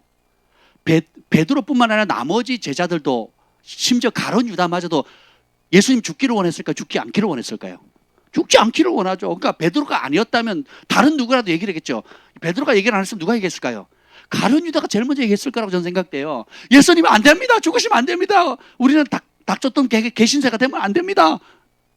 어떻게 쫓아왔는데 지금 우리까지 조금 전까지 우리 하는 얘기 못 봤었어요? 베드로 우의정하고 나는 좌의정하고 나는 뭐 경제부 차관하고 장관하고 이러기로 했는데 아니 사라지면 우리는 어쩌라고요? 그죠? 예수님을 팔려는 생각도 사단이 줬고 예수님을 살리려고 하는 생각도 사단이 줘요. 뭐가 문제예요? 그럼 어쩌란 말이야? 살리라는 거예요? 죽이라는 얘기예요? 어쩌란 얘기예요? 이게 뭐예요? 이게 뭐냐면 악한 생각만 악이 아니고요. 선한 생각도 악이 될 수 있다는 거예요. 의리 있는 생각, 감동적으로 짠하게 해주는 거, 그리고 여기 제가 쓴 감동적인 말, 그리고 정말 인간적으로 정말 짠하게 만드는 말도 누가 줬다고요? 예수님 뭐라고 하냐면 사탄아 내 뒤로 물러가라. 너는 나를 넘어지게 하는 자로다. 그러거든요. 뭐가 문제일까요? 우리는 자꾸 자기 감정, 착한 이병에 들려가지고 우리가 자라오면서 배워왔던 문화적으로 배워왔던 그 선악의 기준 있잖아요. 누구 기준? 내 기준으로 짠하면 좋은 거, 안 짠하면 기분 나쁘게 하면 나쁜 거. 내 기준으로 이익이 되면 좋은 거, 이익이 되지 않으면 나쁜 거. 그래서 나름의 기준들이 딱 세웠는데 이것이 가족의 룰이 됐어요. 가훈이 되고 또 그다음에 지역의 경상도 스타일, 전라도 스타일, 강원도 스타일이 돼버렸어요. 그것이 한 민족의 한국 사람의 특색이 되거나 일본 사람들의 특색, 중국 사람의 특색이 돼버린 거예요. 나라마다 언어마다 다 틀려요. 근데 그것이 나름의 기준이 돼버린 거죠. 그 민족적으로, 문화적으로 모든 사람들이 마땅히 그래야 된다고 수용하는 그런 생각들조차도 주님 뭐예요? 사단이 그걸 쓰잖아요. 그래서 사단이 노리는 방법은 하나 뭐예요? 수단과 뭐 대놓고 나쁜 짓을 하든 좋은 의도를 포장해가지고 하든 사단이 하고자 하는 건 뭐예요? 아버지의 뜻을 이루지 못하도록 막는 겁니다. 예수님의 판단 기준은 뭐예요? 기특하다, 갸륵하다가 아니에요. 아버지가 나를 이 땅에 보냈을 때 선지자 엘리야를 먼저 보내겠다. 그 엘리야가 오실 메시아신 예수님을 뭐라고 얘기합니까? 요단강에 처음 나타났을 때 세례 요한이 자기 제자들에게 이렇게 얘기합니다. 예수님을 보자마자 보라 세상 죄를 지고 가는 하나님의 어린 양이다. 그리고 어린 양은 언제 잡아요? 6월절에 잡거든요. 그래서 오늘 지금 뭐예요? 이게 6월절이죠. 그럼 6월절이 되면 뭐예요? 어린 양 잡아야 되죠. 그 제자들과 함께 지금 먹기 위해서 잡기 위해서 발을 씻기고 어린 양 잡아서 지금 먹는 거예요. 6월절이니까. 이걸 구약부터 영원히 지켜야 할 주례니라 하고 이걸 한 이유가 뭐예요? 누가 올 때까지? 메시아신 예수님이 올 때까지. 그리고 메시아가 세상 죄를 지고 가는 하나님이자 인간이자 하나님이신 그분이 세상 죄를 지고 가는 그 전무후무한 수천 년간 고대왔던 바로 그 역사의 최고의 정점, 온 인류의 역사를 송두리째 AD와 BC로 바꾸는 그 정점을 만드는 그 결정적인 순간에 어떻게 해요? 뭘로 막아요? 두 가지.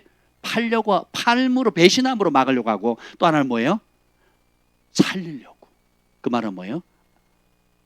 우리랑 좋게 지내지 무슨 하나님의 뜻이냐. 우리랑 좋게 지내자. 3년 반 동안 잘 지냈잖아요. 백성도 원하고 우리도 원하고 다 원하는데 왜 그걸 안 하냐고. 제가 그 길 쫓아왔다면 아마 여기까지 못 왔을 겁니다. 가족도 원하고 저도 원하고 부모도 원하고 주변 사람 다 원하는데 하나님은 한국으로 들어가래요. 그럼 들어가는 거지 뭐. 그죠? 제가 강화도에 얼마나 집 사고 싶었는데요. 낚시할 수 있잖아. 바다를 볼 수 있고 조개 캘 수 있고요. 그죠? 그 산 바다가 다 있잖아요. 그죠? 근데 막 하려고 하고 너무 눈은 즐거운데 영의 평강이 없는 거예요.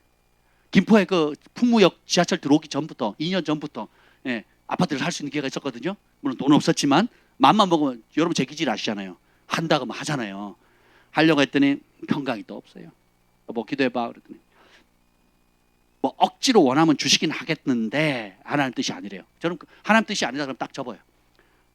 둘도 생각 안 합니다.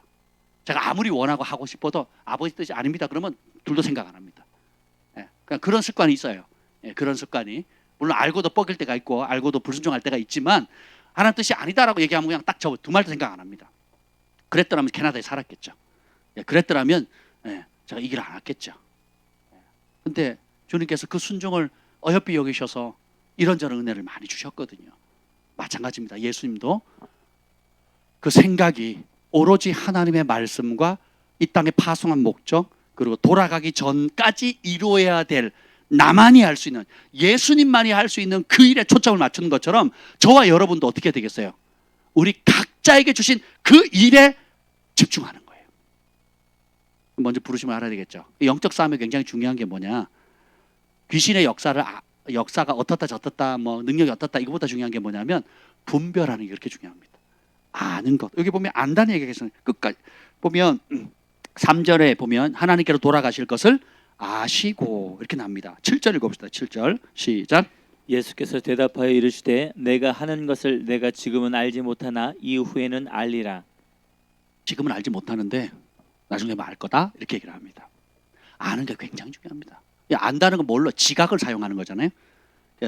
영적으로 젖먹이와 그 성숙한 자 히브리서 6장에 나오는 그 차이가 뭡니까? 성숙한 자는 어린 자는 젖이나 먹죠.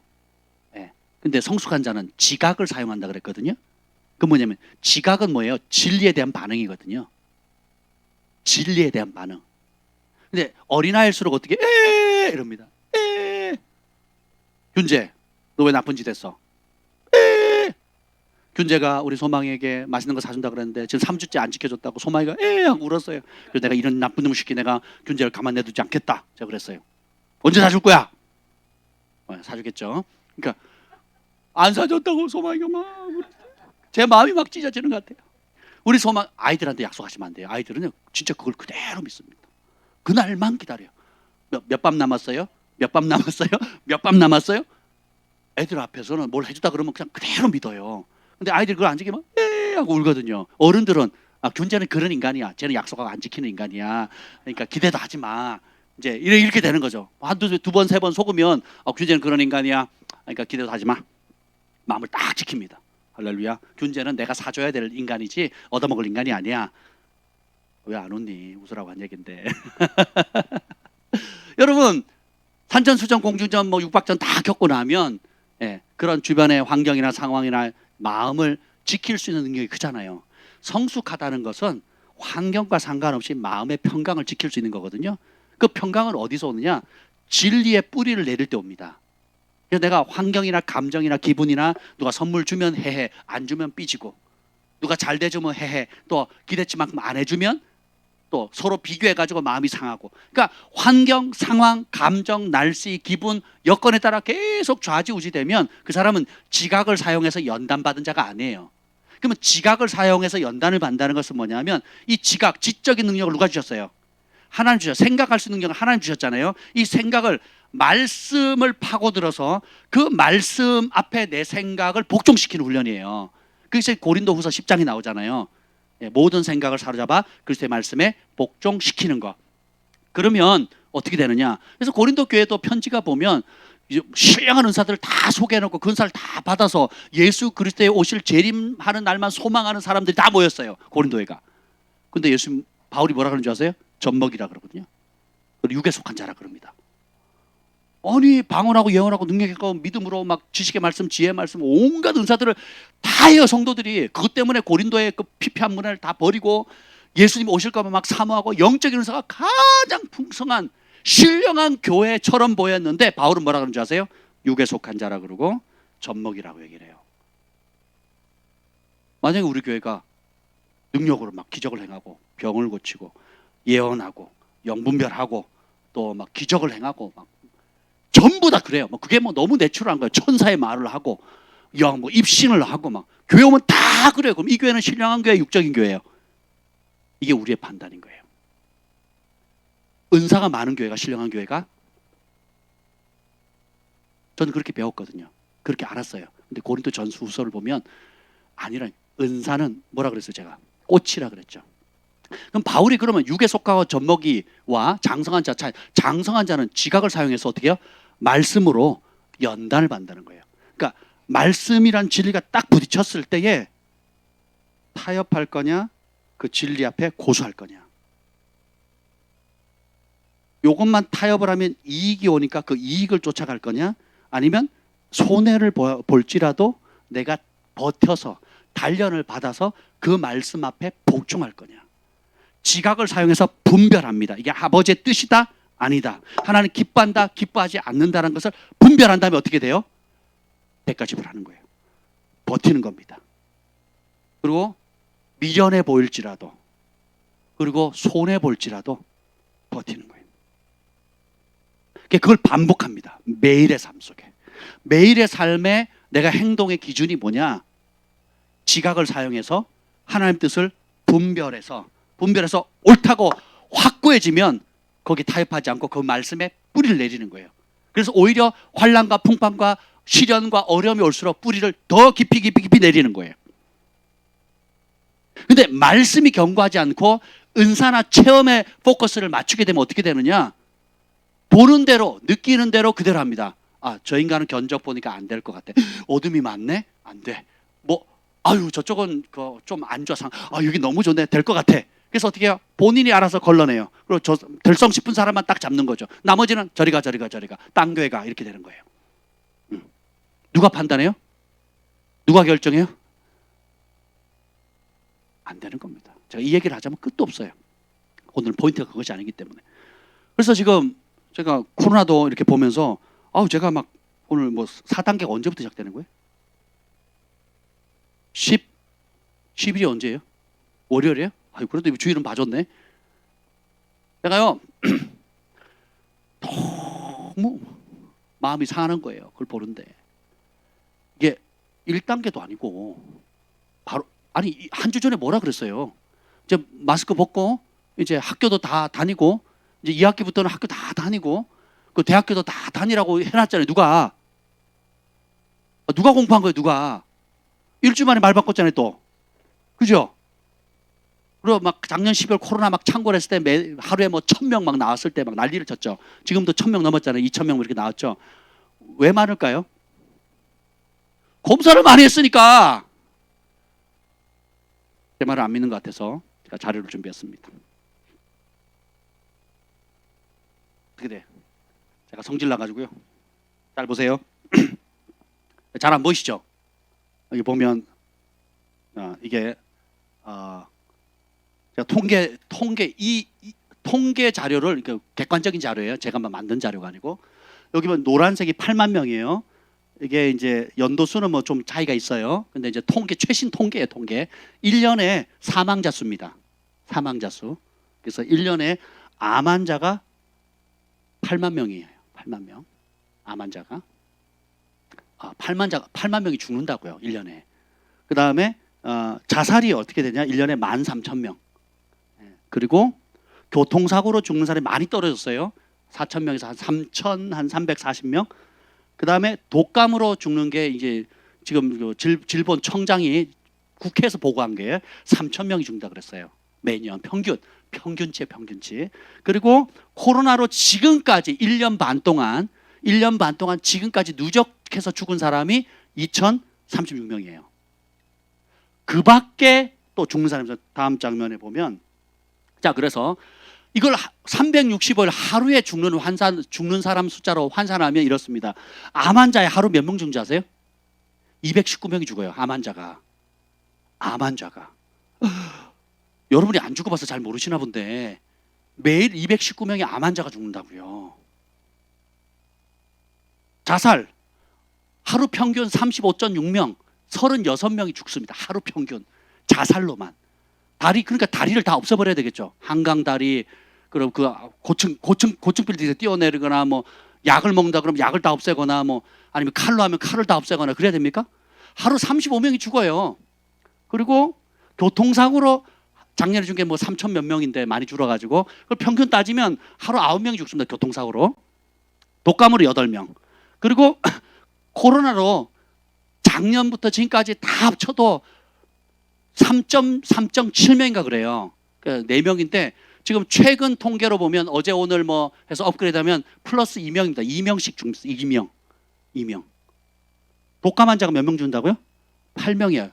8명. 오르기 더 심각한 거예요. 지금 확진자 수만 얘기하고 있잖아요.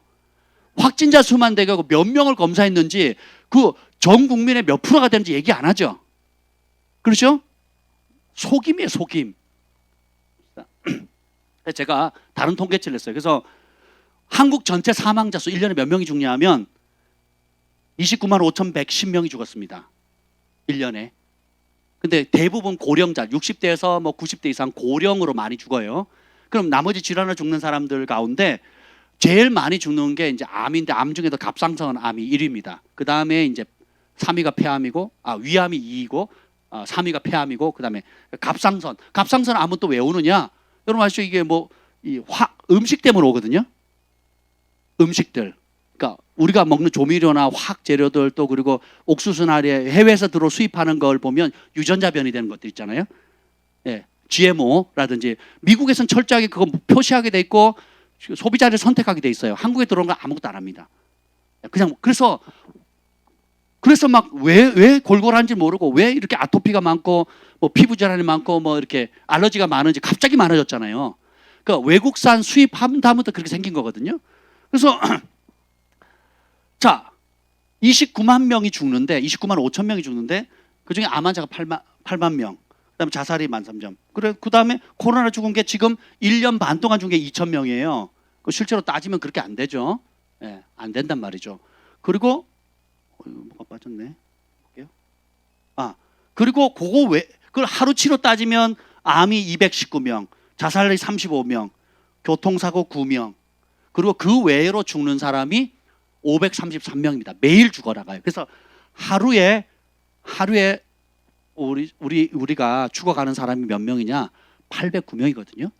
하루에 평균. 근데 여기 통계에 포함 안 돼 있는 사람이 있습니다. 뭐냐면 하루 낙태하는 숫자 3,000명입니다. 3,000명. 하루 낙태 100만 명 이상 죽거든요. 1년에. 우리나라 인구가 태어나는 게 33만 명. 작년 통계로. 그리고 사망하는 게 아까 20 몇만이라고 그랬죠. 26만 얼마라고 그랬죠. 29만 얼마라고 그랬나요? 제가 사망하는 숫자가 다시 봐야 되겠다. 29만 명. 그러니까 죽는 사람 그리고 신생아 숫자가 거의 비슷해져 버렸죠. 그런 상황이에요. 근데 보세요. 태어나지도 못하고 낙태되는 아이가 110만 명, 100만 명 되거든요. 문제 삼아요, 안 삼아요? 그리고 오히려 그걸 인구 절벽이라 그래 놓고는 어떻게 해요? 그 법을 강화시키죠. 그죠? 정치권이 그걸 안 했잖아요. 국회가 그걸 안 했잖아요. 이미 그걸 새롭게 개정을 해야 되는데 안 해버렸잖아요. 직무유기했죠. 그래서 어떻게 해요? 침묵함으로 인해서 대놓고 생명을 죽일 수 있는 법안을 통과시켜버린 거예요. 이해가 되시죠? 그런데 말을 안 하죠. 만약에 코로나가 하루에 지금 최근 통계 하루 2명, 평균 2명 죽거든요. 2명. 그러면 코로나가 하루에 200명이 죽었다. 그럼 어떻게 하겠어요? 폭동이 일어나겠죠. 그죠? 근데 실제로 교통사고도 9명, 자살하는 35명. 그럼 자살하기 때문에 모든 그 다리나 건물을 다 없애버려야 돼요? 교통사고 나니까 이제 현대자동차 더 이상 차 만들지 말고, 그죠? 이런 논리가 돼요, 안 돼요? 안 되는 거죠. 말도 안 되는 거예요. 근데 보면 지금 지하철 여전히 다니고 4단계도 지하철 다니죠. 백화점 문 열죠. 4단계도. 열어요, 안 열어요? 엽니다. 코스코 열어요, 안 열어요? 이마트. 또 뭐 있어요, 그거? 홈플러스. 아니, 홈플러스가 많이 모여요. 우리가 많이 모여요. 우리도 자주 모이지만 지하철 하루에 몇백만? 수도권만 해도 어마무시하게 많이 움직이거든요. 진짜 심각하다면 그것도 멈춰야 된다 그랬죠. 멈춰요, 안 멈춰요? 안 멈추거든요. 그래서 제가 재밌는 걸 발견했어요. 뭐 같이 보입니까? 이게 지금 유로 2020 그 유럽 대항전에 유럽 국가들이 국가 대항해가지고 지금 이제 영국하고 흰색이 영국이고요. 이 빨간색이 덴마크입니다. 4강전이에요. 여기서 이기면 이제 뭐죠? 결승전에 들어가는 거예요. 근데 여기 보면 축구 선수들 당연히 마스크 해야 하나요? 근데 지금 흰색이 영국인데 꽉 찼죠 지금. 5만 명 이상 들어갑니다 여기가. 그리고 지금 코로나가 델타 변이 바이러스 나왔다 그랬죠. 어디서? 영국이라 그랬죠. 그럼 영국은 어떻게 되겠어? 마스크를 써야 되겠죠. 얼마나 잘 썼나 한번 봅시다. 이렇게 해서 골이 들어가 버렸어요. 덴마크가 먼저 넣었어요. 그다음에 1대1이 됐고 지금 막 영국 사람들 지금 죽어 있는 모습 보세요. 이렇게 많이 모였는데 여기 덴마크 사람들 이렇게 좋아요. 아무도 마스크 안 썼습니다. 지금 화질이 좀 떨어지는데 단 한 명도 마스크 안 썼어요. 어디서요? 좀 유럽에서. 누구하고? 영국하고 덴마크 지금 하는데 영국 사람들 자 마스크 쓴 사람 보세요. 있어요 없어요? 델타 변이가 어디서부터 왔다고요? 그럼 어떻게 해야 되겠어요? 마스크 써야 되겠죠? 모이면 돼요 안 돼요? 좀 두 사람당 한 칸씩 3사람당 한 칸씩 4단계면 어떻게 아예 모이면 안 되는 거거든요. 말이 돼요 안 돼요? 영국에서 출발했다 그러면 영국이 제일 먼저. 근데 영국이 지금 100만 명씩 모여가지고 데모하잖아요. 제발 그 짓 하지 말라고. 더 이상 안 속는다고. 그리고 이제 서울대 의대에 제가 성함을 적어놨는데 그 명예 교수님이시고 이 바이러스 거의 최고입니다. 저 전문가. 그분이 며칠 전에 이틀 전에 7월 8일자 오늘 며칠이죠? 9일이죠. 그럼 어제네요. 어제 인터뷰한 내용이 나옵니다. 그 전문가 계속 얘기를 하는데 전문가 말하는데 정부가 왜요? 정치 방향이거든요. 전부가 뭐라냐면 백신 맞지 말라는 거예요. 특히 20대 젊은이들 맞지 말라. 이거는 이미 안 된다는 거예요. 그러면 백신은 치료제도 아니고 예방도 할 수 없는 것뿐만 아니라 이 백신이 뭐냐면 지금 상태는 백신으로 안 되고 뭐 해야 되면 자기 스스로 면역 체계를 강화시켜서 어린아이도 안 걸리잖아요. 어린아이일수록 생명력이 강하기 때문에 자체 면역력에 있어서 아무 문제가 없다는 거예요. 감기 걸리듯이 걸리고 지나간다는 거예요. 변이는 끝도 없이 난대요. 델타 변이 그 다음에 뭐가? 예를 들면 무슨 뭐 알파, 베타 각 국가 이름을 못 붙이니까 알파, 베타 뭐 바이러스명을 명하거든요. 예, 똑같은 거예요. 델타도 마찬가지고. 이게 뭐냐면 계속 바뀌어가는데 죽는 날까지 안 잡히니 변이는 계속 일어난다는 거죠. 그래서 이건 오히려 멀쩡한 젊은이들 백신 맞춰서 죽이지 말라는 거예요. 이게 전문의가 하는 얘기입니다. 그래서 미국도 예전에는 백신을 개발할 때 막 수십 년 걸렸잖아요. 갑자기 개발하니까 뭐 예를 들면 20년치 백신 맞아서 미국 통계요. 10년인가 20년 동안 백신을 맞았어요. 사람들 죽은 사람이 50명이래요. 10년에서 20년 동안 백신 맞아 죽은 사람이. 근데 지금은 단기간에 맞아서 죽은 사람 전 세계 얼마나 많습니까? 그것도 그렇게 죽어서 백신을 차단시켰거든요. 아니 예방하려고 하는데 예방주사 맞고 죽어버리는 거예요. 그럼 예방책이 아니죠. 치료제 맞다가 더 이상 안 돼서 이건 사느냐 죽느냐 때 치료제면 또 다른 문제겠지만 예방약이면 안전해야 되잖아요. 예방약 맞다가 죽는 거예요. 그래서 지금 이렇게 됐습니다. 그래서 4단계 이게 사탄계예요. 사탄계. 사단, 성경 사단이라고 나오잖아요. 사단의 계략을 간단하게 요약하면 이렇다. 오후 6시 이후 1대1 모임. 자영업자 죽어요 지금. 손님들 벌써 안 오잖아요. 뭐 하는 짓입니까 그게? 대부분 업종 오후 10시에 영업하고 근데 백화점도 열어요. 힘센 거. 백화점 열죠. 뭐 코스코 열죠. 이마트 홈플러스 다 열죠. 지하철 쌩쌩 다니죠. 국회도 열죠. 공무원들 다 출근하죠. 근데 자영업자들하고 힘없는 사람들만 지금 피 빨아먹는 거예요. 공산주의는 뭐냐면 부한 자, 가난한 자를 분리시킬수록 힘을 얻거든요. 말은 서민들 정책 가려운 데 긁어준다고 하지만 현실 정책을 다 보세요. 부동산 정책 25번, 26번 했는데 전부 다 어떻게 빈부격이 더했죠. 영끌이 하지 말라는 거 그때 영끌이 했으면 그나마 나았다는 거죠. 오히려 시세 차익으로 몇 억씩 벌었다는 거예요. 하지 말라 그러는 거 더 막 난리를 쳤죠. 기만전실이거든요.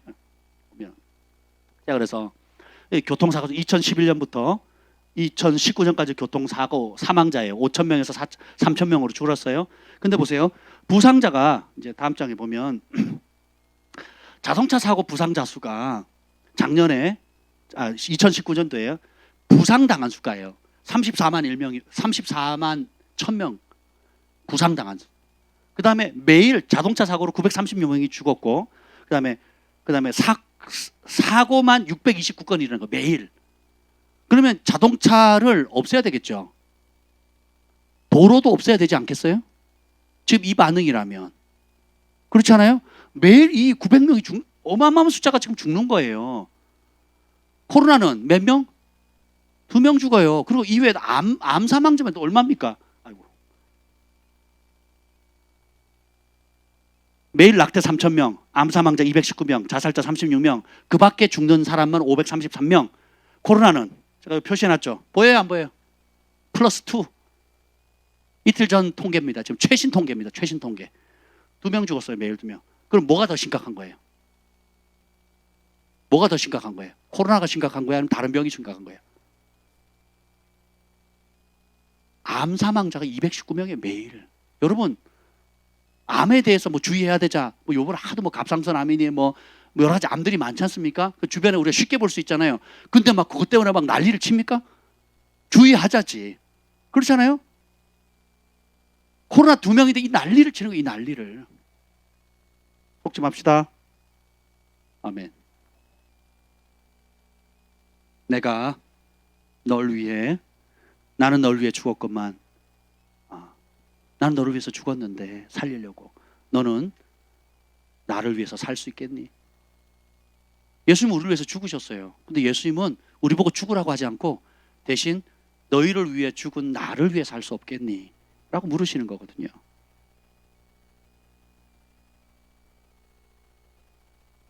사단이 쓰는 가장 간교한 전법은 막 무시무시하게 뭐 전설의 고향처럼 나타나서 막 하는 게 아니고 어떻게 해요? 생각 속에 마음에 생각을 심어요. 어떤 생각? 하나님의 말씀과 일치되지 않은 생각을 심어요. 그래서 어떻게 해요? 뭘 복종하지 못하게 합니까? 말씀에 복종하지 않게 해요. 그래서 말씀에 복종하지 않으면 딱 2가지래요. 아예 대놓고 예수님을 배신하게 하든지 아니면 예수님을 위한다는 명목 안에서 좋은 거랍니다. 지금 한국교회가 의료업계처럼 혹은 자영업자처럼 혹은 무슨 단체처럼 저기 무슨 노조 있죠. 어제 했던 민주노총처럼 모아가지고 데모를 했더라면 가만히 있겠습니까? 정부가 이렇게 할 수 있겠어요? 못하죠. 못하는 이유가 뭐예요? 진리를 사랑하지 않기 때문에 생각이 진리 앞에 복종이 안 되고 자기 욕심과 자기 우물과 그리고 잘못된 그 원수마귀의 생각에 밤에 자고 있는데 원수가 가라지 뿌렸다 그랬잖아요. 밤에 자고 있을 동안에 깨어있지 못하니까 원수가 가라지를 뿌렸는데 가라지가 알곡인 줄 알고 착각을 하는 거예요. 그래서 가라지는 더 양분을 주고 키워주고 알곡은 어떻게 해요? 니네 때문에 우리가 욕먹잖아. 이 와중에 예배를 드려. 이 와중에 모여. 하고 오히려 그것이 진리를 진리라고 밝히는 사람을 핍박하죠. 그리고 진리를 위해서 대가를 지불하는 사람을 핍박하죠. 일제시대 때도 그랬고 6.25 동란 때도 그랬죠. 그렇죠? 오늘도 마찬가지입니다. 앞으로 몇 년 지나보세요. 몇 년 지나보세요. 이때를 돌이키고 8.15 여러분 안 나갔으면 뉴스 말 다 믿었겠죠. 8.15 광화문 광장 안 갔으면 뉴스에서 나오는 그대로 믿었겠죠. 여러분 갔다 와서 그거 보니까 얼마나 열부터 터집니까? 그렇게 많았는데 카메라에 실시간이라는 거 어디다 찍어요? 사람 없는데 찍어서 보냈잖아요. 몇 명 안 모인 것처럼. 이 노조, 민주노총은 몇 명 안 모인데 막 수십만 명 모인 것처럼 막 그렇게 보이고 우리는 막 수십만 명이 어마어마하게 모였는데 몇 명 안 모인 것처럼 그걸 찍어 보내잖아요. 그리고 불법을 동원해가지고 전부 다 휴대폰 도청하고 그럼 위치 정하고 막 협박하고 직장에도 잘리고 온갖 짓을 다 했잖아요. 그리고 그날로부터 코로나가 창궐했다. 그날로부터 막 퍼졌다 그러고 그리고 이 대변인 청와대 대변인이 뭐라 그럽니까? 살인자라 그러죠. 그 광화문에 나간 사람은 살인자라 그러고 난리. 그리고 대통령까지 나와가지고 인간이냐고. 종교는 사람을 위로하는 거지 질병 앞에서 그러면 되냐고 막 그랬죠. 근데 민주노총 할 때는 찍소리 안 하죠. 그리고 막 잡겠다 그래놓고 잡지도 않죠. 그리고 이렇게 코로나 난리를 치니까 책임을 물어야 안 물어요? 안 묻죠. 그러면 민주노 측에서 뭐라고 합니까? 우리는 코로나 감염 제로다 이러고 얘기를 합니다. 질본에서 그랬잖아요. 교회 예배로 인해서 이 코로나가 확산되지 않는다라고 얘기를 했잖아요. 그럼에도 불구하고 사단으로 옮겨버렸죠. 4단계예요. 4단계. 사탄계예요. 예나 지금이나 똑같아요. 그렇게 공격하는 무기가 뭐예요? 생각이거든요. 그러면 이 생각을 사탄아 물러가라 물러가라 물러가라 해서 될 게 아니고 뭐예요? 진리를 아는 것에 더 초점을 맞춰야 됩니다. 그러면 두려움이 없어요. 진리를 알아야 담대함이 오거든요. 그럼 담대함이 무슨 뜻이냐? 담대함의 정의가 이렇습니다. 담대함은 따라합시다. 두려움을 이기는 생각의 능력이다. 그러면 담대해지려면 어떻게 되겠어요? 생각을 통해서 두려움을 이겨야 되겠죠. 생각에서 두려움에 지면 담대함이 나타나요? 안 나타나요? 안 나타나는 거예요. 교회가 왜 못 나섭니까? 두렵거든요. 그리고 지금 방역 조치가 정 목사님이 조금 전에 그 송파구청에서 뭐가 왔는데 뭐라 그러더라? 1차, 2차 경고해가지고 뭐 3차까지 가면 뭐 20일 폐쇄, 석 달 폐쇄, 그다음에 4차, 5차까지 했는데 또 모이면 어떻게 되는 줄 아세요? 영구 폐쇄. 그러니까 그냥 기한이 없어요. 5차 폐쇄하면 그냥 아예 폐쇄, 아예 폐쇄. 이미 그걸 실행하고 있죠. 저기 경상도 쪽이나 그 기도원들, 예, 그게 아직까지 집합금지 명령을 받으면 보통 백화점은 하루 이틀, 교회는 열흘이나 2주죠. 근데 거기는 지금 벌써 몇 개월째 지금 못 열게 해놨거든요. 그 지금 소송 들어가고 있는 소송. 근데 미국은 이 와중에도 그냥 편하게 자발적으로 하라고, 그리고 예배 드리라고. 또 어떤 주에서는 소송해가지고 예배 불공평하게 못 드리게 했으니까 마트는 열게 하고 교회는 못 열게 해가지고 그래서 몇 억의 배상을 했잖아요. 주정부에서. 그죠? 그리고 지금 유럽에서 그 델타 변이가 왔는데 보세요. 유럽에서는 지금 뭐 하는가? 정말 어려운 분들, 노약자나 고령자나 모든 에너지를 저 병의 위험군들이 있거든요. 고위험군들. 그 고위험군들에 집중을 해야 돼요. 그럼 병상이 모자랄 일도 없고 그 백신이나 치료가 어려움이 없어요. 이걸 정치적으로 이용하니까. 이게 뭐예요? 또 8.15 이제 가까워왔잖아요. 그리고 지금 대선이 가까워오고, 그러니까 집결하지 못하도록 또 정치적으로 쓰는 겁니다. 몇 명을 검사했고 그 중에 몇 프로인지, 전 국민의 몇 프로인지 얘기 안 하잖아요. 그렇죠?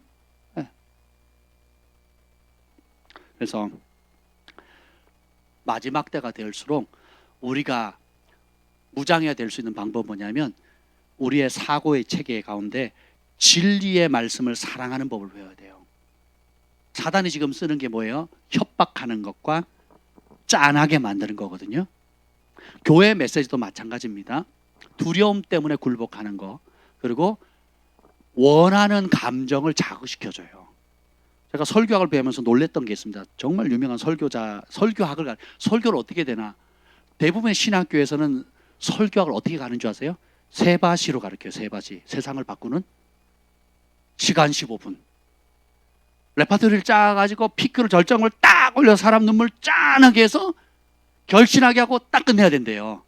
길면 안 되고 20분 안에 그 PD들이 그 쓰잖아요. 그 뭐 배경모 성사님도 그러더라고요. 미리 3시간 인터뷰하고 그 스토리를 짠 다음에 그 다음에 이제 직접 인터뷰할 때는 요런저런 질문, 배경 질문해서 가장 감정을 동하게 할 수 있는 클라이맥스를 탁 치고 끝내게. 그걸 다 하거든요. CTS도 다 그렇게 합니다. CTS도 그러고 모든 방송대는 다 그거 합니다. 그러니까 세상이 그 시청률 올리기 위해서 하는 수법 그대로 설교학에서 그렇게 해야 된다는 거예요. 그래서 제가 전에도 말씀드렸잖아요.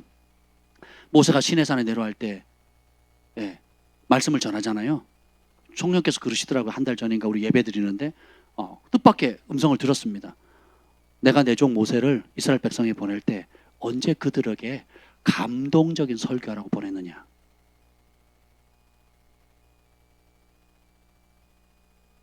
대형교회들이 교회 문턱을 낮추고 불신자들이나 이런 사람들에게 마음을 사기 위해서 감성을 많이 터치했거든요. 좋은 방법이라고 생각해요, 저는. 왜냐하면 그들 눈에 맞춰야 되니까. 근데 그 모드로 계속 가는 거예요. 감동을 주려고 하다 보니까 뭐예요? 진리를 대면하지 못하게 하는 거죠.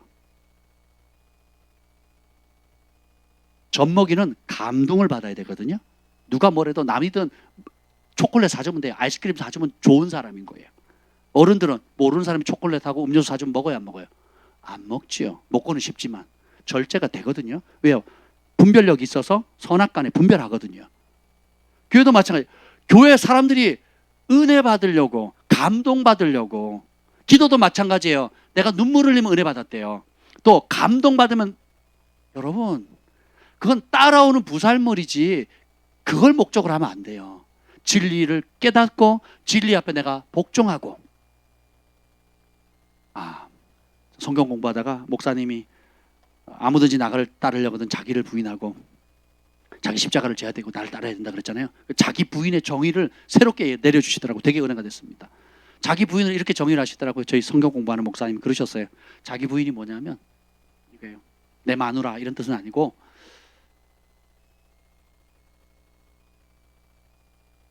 자기 부인이 뭐냐면 어떤 대상을 너무 사랑하기 때문에 자기가 없어지는 거예요.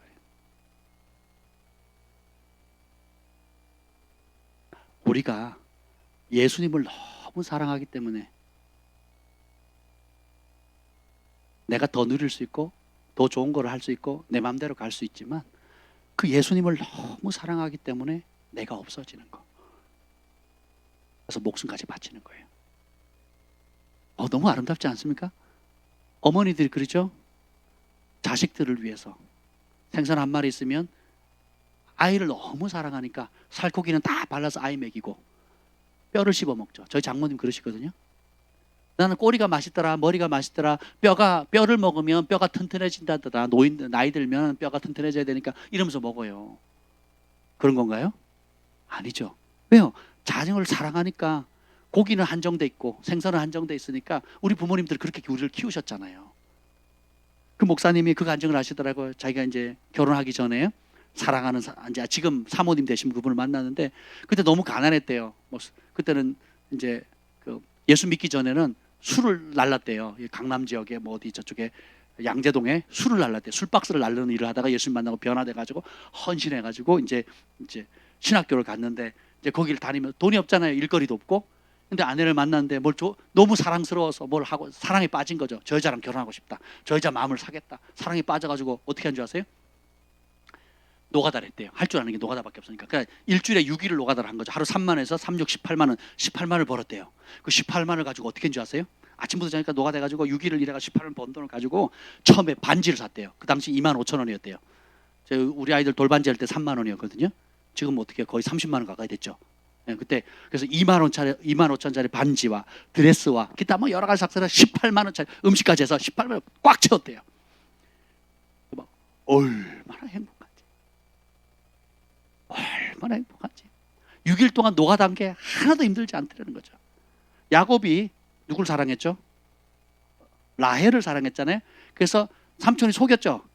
그래서 7년에서 14년이라고 했는데 라헬 때문에 어떻게 사랑하니까 7년을 하루처럼 여겼다 그랬거든요. 이게 자기 부인입니다. 자기 부인.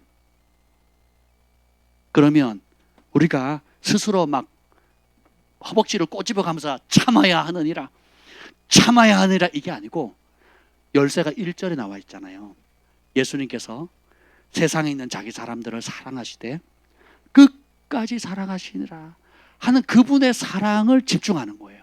그리고 내가 주와 선생되어 너희의 발을 씻기신 것처럼 너희도 서로 발을 씻기는 것이 마땅하니라.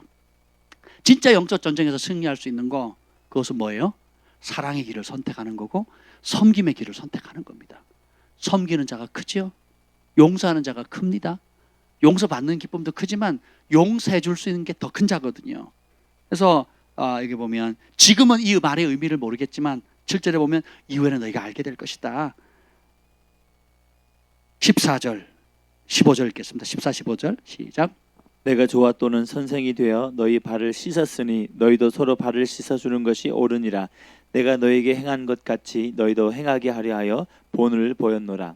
내가 죽기 전 다 떠나고 갈 인간들, 심지어 가룟 유다 발을 씻겼을까요? 안 씻겼을까요? 씻겼습니다. 왜요? 말씀하신 그대로예요. 세상에 있는 자기 사람들을 사랑하시되 끝까지 사랑하시거든요. 동일하게 사랑을 하는데 그 사랑을 배신으로 갚는 사람이 있고 그 사랑 때문에 자기를 부인하는 길로 가는 사람이 있습니다. 예수님은 자기 부인하는 삶을 너무 우리를 사랑하셨기 때문에 자기를 없앴잖아요. 그 사랑을 받게 되면 지금은 내가 하는 행동 너희가 모르지만 나중에 알게 돼서 너희도 나처럼 할 것이다 이거예요. 이 모든 변화의 출발이 어디서 옵니까? 생각에서 옵니다. 전에는 나 중심, 내가 높임 받아야 되고 내가 대접받아야 되고 내가 인정받아야 되고 내가 편해야 되고 내가 섬김 받아야 됐어요. 내가 주목받아야 되는 거예요.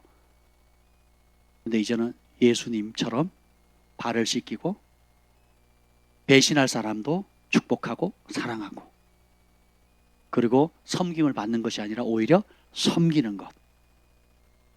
15절 내가 너에게 행한 것 같이 너희도 행하게 하려 함이라.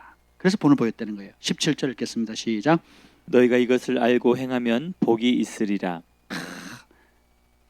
이것을 알면 첫째 알아야 되겠죠.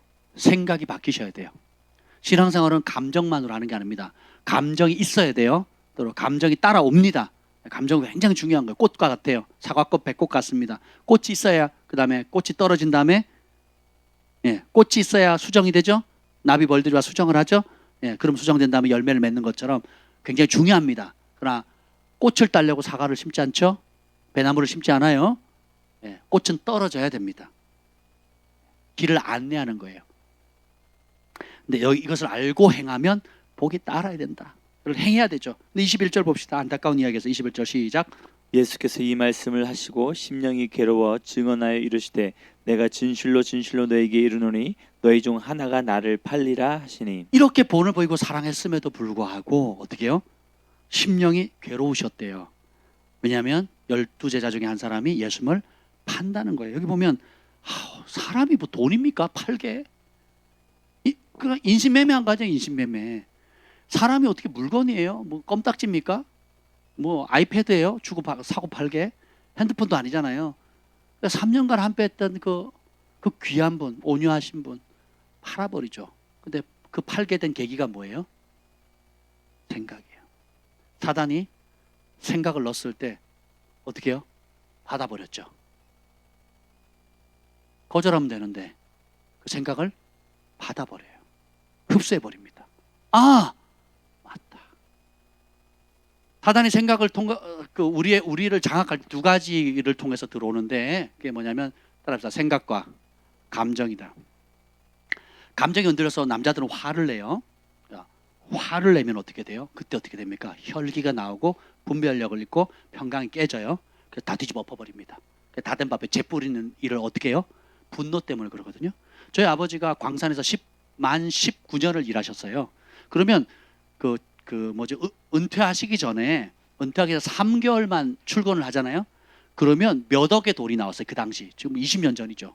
수억의 돈이 나오게 돼 있었어요. 3개월만 일하시면. 근데 아버지가 한 잔 마시면 감정이 쌓아뒀던 걸 폭발하시거든요. 그래서 막 반장 찾아가고 누구 찾아가고 막 들이받고 합니다. 그래서 나 때려치운다고. 그러면 주변에 있는 사람들이 다독여 술 깨면 다독여 가지고 이렇게 했단 말이죠. 그걸 몇십 년을 반복하셨죠. 이제 반복하시다가 마지막 이제 은퇴할 준비를 하셨는데 원래는 6개월 뒤에 하셔야 되는데 또 이제 욱한 거예요. 그래가지고 뭐예요? 그만둬 때려쳐 해서 때려쳐버린 거예요. 그리고 지난 3개월을 계산해 보니까 출근한 날보다 안 나간 날이 더 많아요. 그러니까 수억의 돈을 19년 광산의 막장에서 그 어마어마한 돈을 받을 수 있었는데 5천만 원인가? 몇 천만 원밖에 못 받았어요. 몇 천만 원밖에. 이 분노거든요. 감정이거든요. 그럼 여자는 또 어떻게 합니까? 여자들은 감정이 상해버리면 어떻게 돼요? 계략을 쓰거든요. 힘이 없기 때문에 머리를 씁니다. 조종하고 그 다음에 이면에서 움직여요. 남자의 약점, 남편의 약점, 누구의 약점을 잘 압니다. 아이들의 약점 굉장히. 그러니까 여자가 사명이 뭐예요? 돕는 자잖아요. 약한 사람이 도와요, 강한 사람이 도와요. 수영하는 사람이 도와요, 수영 못하는 사람이 도와요. 물에 빠졌어요. 그러면 수영하는 사람이 돕잖아요. 여자는 더 무서운 존재예요, 여러분. 남자들 조심하셔야 돼요. 살아보니까 그렇죠. 죄송해요. 안 계시니까. 그렇죠? 아멘. 얼마나 비상한데요. 여우 같다 그러잖아요. 여우 같다 그러잖아요. 여우 같다 그러잖아요. 이세벨 보세요. 그리고 성경 인물 드보라 보세요. 야, 진짜 보통이. 그러니까 남자가 힘 있고 탁월한 만큼인데 여자는 더 지혜롭고 간교하거든요. 네, 생각이 하나님의 말씀 앞에 복종되지 않으면 그런 하나님 주신 탁월함을 가지고 어떻게 해요? 예수님을 팔거나 하나님 뜻을 못하도록 하는 데 쓰게 되죠. 근데 예수님은 어떻게 합니까? 오늘 3절처럼 자기가 하나님께로부터 왔고 하나님께로 돌아갈 걸 아셨다는 거예요. 이것만 알아도 달라져요, 여러분. 오늘 밤에 여러분들이 내가 하나님께로부터 왔고 하나님의 뜻을 이루면 하나님께로 돌아간다. 세상에 두 종류 사람밖에 없어요. 하나님 뜻을 이루고 가는 사람, 못 이루고 가는 사람. 하나님 뜻대로 사는 사람, 뜻과 상관없이 지 맘대로 사는 사람. 그러니까 돌아갈 건 다 돌아가요. 언제든지 돌아갑니다. 근데 뜻을 이루고 가느냐, 못 이루고 가느냐. 그 결정, 천국이냐, 지옥이냐. 뭐가 결정돼요? 생각의 생각. 마음에 어떤 생각을 잡을 거냐. 27절 읽어보겠습니다. 27절 시작. 조각을 받은 후 곧 사단이 그 속에 들어간지라. 이에 예수께서 유다에게 이르시되 내가 하는 일을 속히 하라 하시니. 예수님 마지막까지 사랑을 베푸시죠. 근데 사탄이 그 속에 들어가요. 그러니까 내가 하는 일을 속히 하라. 29절. 어떤 이들은 유다가 돈꾀를 맡았으므로 명절에 우리가 쓸 물건을 사라 하시는지 혹은 가난한 자들에게 무엇을 주라 하시는 줄로 생각하더라. 겉으로 보면 그냥 성실한 거예요. 그 회계를 맡았으니까 물건을 사든지 아니면 가난한 사람 구제하는 선한 일에 여러분 회사나 기업이나 가정이나 뭐 어딜 가도 돈꾀는 그 회계는 누가 합니까? 제일 믿을 만한 사람 하죠. 그리고 제일 실력 있는 사람 합니다. 그렇죠? 그러니까 3년 반 동안 잘했으니까 그러는 줄 알고 갔는데 자 봅시다. 30절 생각의 결과가 어떻게 되느냐 읽어봅시다. 유다가 그 조각을 받고 곧 나가니 밤이러라. 생각 잘 보세요. 생각이 들어와요.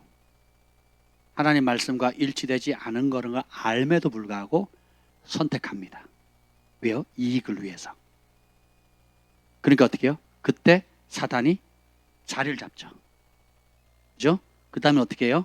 전에는 내가 사단을 거부할 수도 있고 내가 하나님 기뻐하는 길로 갈 수가 있는데 생각이 들어온 거를 즐거워하고 취하게 되니까 그때부터는 어떻게 돼요? 전에는 내 인생을 내가 선택하고 이끌어갈 수 있는 의지와 능력이 있었는데 그 다음에는 어떻게 돼요? 그걸 받아들이니까 하나님께부터 오지 않은 생각, 예수님을 대적하는 생각을 받아들이니까 사탄이 와서 어떻게 해요? 나를 이끌어가는데 어디로 가요? 마지막 절이 뭐예요? 나갔더니 밤이 돼버려요. 밤. 빛이 없는 곳이 어디죠? 지옥입니다. 지옥. 무적행이 뭐예요? 끝도 없이 떨어지는, 끝이 없이 떨어지는데 어둠이거든요. 이 모든 출발점이 어디로부터 시작됩니까? 생각으로부터 시작되는 거예요. 가장 좋은 생각은 뭐냐? 예수님의 말씀과 일치된 생각이에요.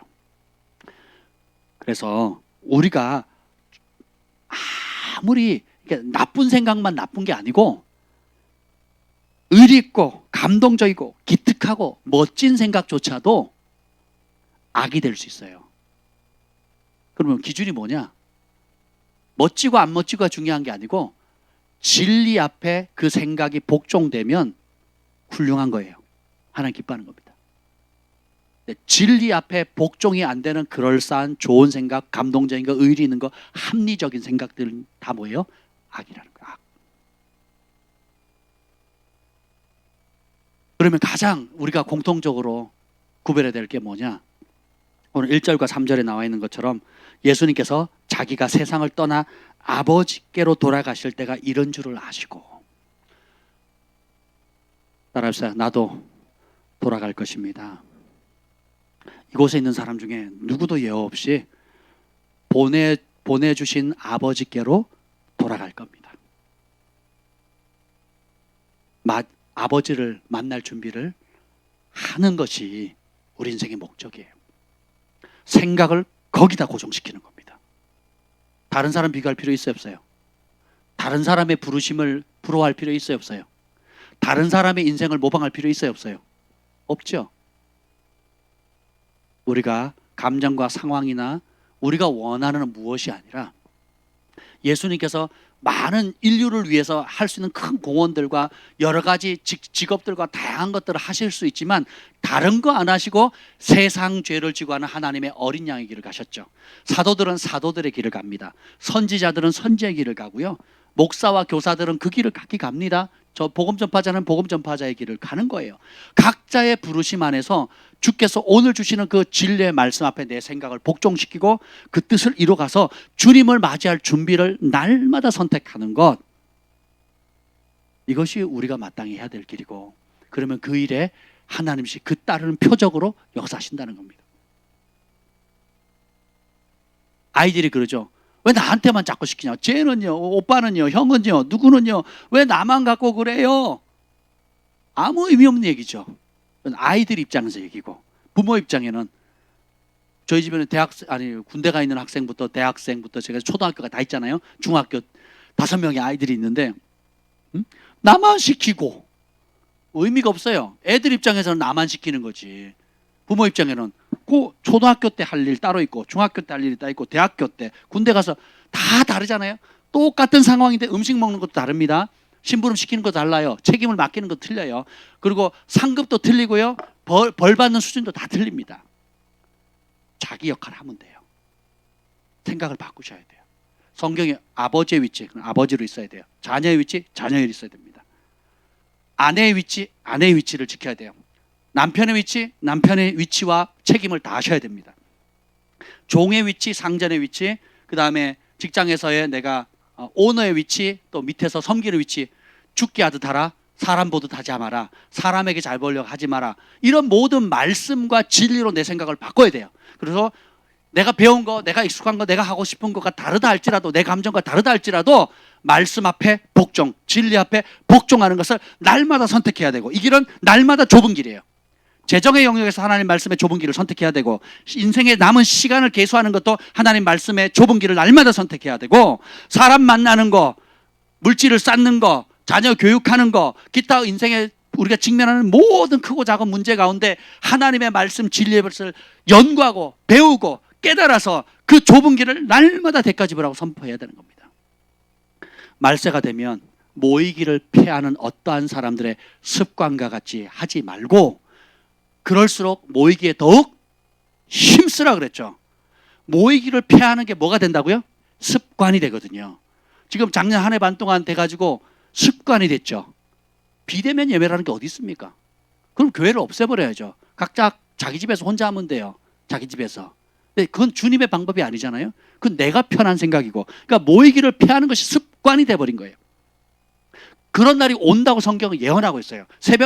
새벽에 드리는 제사도 없앨 것이고, 그리고 하나님의 전에 우상이 와가지고 하나님의 이름으로 우상을 절할 수 있는 그런 시대가 온다고 얘기를 했잖아요. 다니엘 시대도 그랬고, 그 다음에 마지막 때도 그러하거든요. 그리고 예수님 시대 AD 70년에 그랬잖아요. 성전에다가 돼지 목 잘라놓고 거기다 절하게 만들었잖아요. 돼지 피 뿌렸단 말이죠. 그죠? 있었단 말이죠. 그럼 그 시대에 선택해야 되는 거예요. 그럼 그런 곳에 같이 핍박과 손해보는 거, 직장 잃는 게 어려우니까 어떻게 해요? 복종하는 세력으로 그냥 동화되든지, 집을 잃고 직장을 잃고 세계로 흩어지고 갈 바를 알지 못하고 유리하고 심지어 죽기까지 옥에 갇히고 고문당하면서 죽을지라도 나는 이 땅에 죽으면서라도 예수님을 증언하는 게 내 사명이다. 기꺼이 죽는 거예요.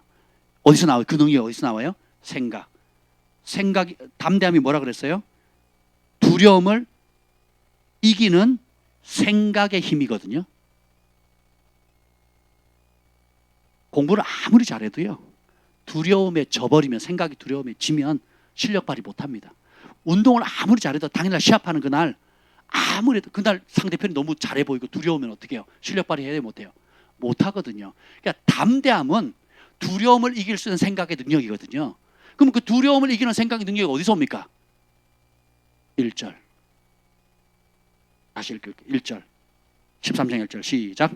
유월절 전에 예수께서 자기가 세상을 떠나 아버지께로 돌아가실 때가 이른 줄 아시고 세상에 있는 자기 사람들을 사랑하시되 끝까지 사랑하시니라. 예수님이 여러분을 사랑하십니다. 끝까지 사랑하십니다. 예수님이 여러분과 함께 하십니다. 세상 끝날까지 함께 하십니다. 예수님이 여러분을 떠나지 않으신다 하세요. 그 생각에 꽉 잡혀 있어야 됩니다. 근데 우리가 두려움이 오면 안 될 일만 생각하죠. 걱정, 염려가 오죠. 억울하고 분노, 감정이 흔들리면 뭐예요? 주님이 함께하는 게 느껴져요? 안 느껴져요? 주님이 나를 통해서 할 크고 놀라운 일들의 약속이 떠올라요? 안 떠올라요? 안 떠오르죠. 그러니까 이것에 지니까 그 감정에 사로잡히는 거예요. 근데 그때 진짜 싸움은 뭐예요? 사랑하시는 그분이 나와 함께 하신다. 그분이 나에게 약속하셨다. 그분이 끝까지 함께 하신다. 끝까지 지키신다. 끝까지 보호하신다. 그분이 두려워하지 말라 그랬으니까 두려워하지 않겠다. 그분이 염려하지 말라 그랬으니까 내가 염려하지 않겠다고 그 말씀을 내 생각을 꽉 잡아버리는 거예요. 평강이 옵니다. 평강이 올 때까지 주님의 약속을 잡는 거예요. 그러면 장성한 자의 길로 갑니다.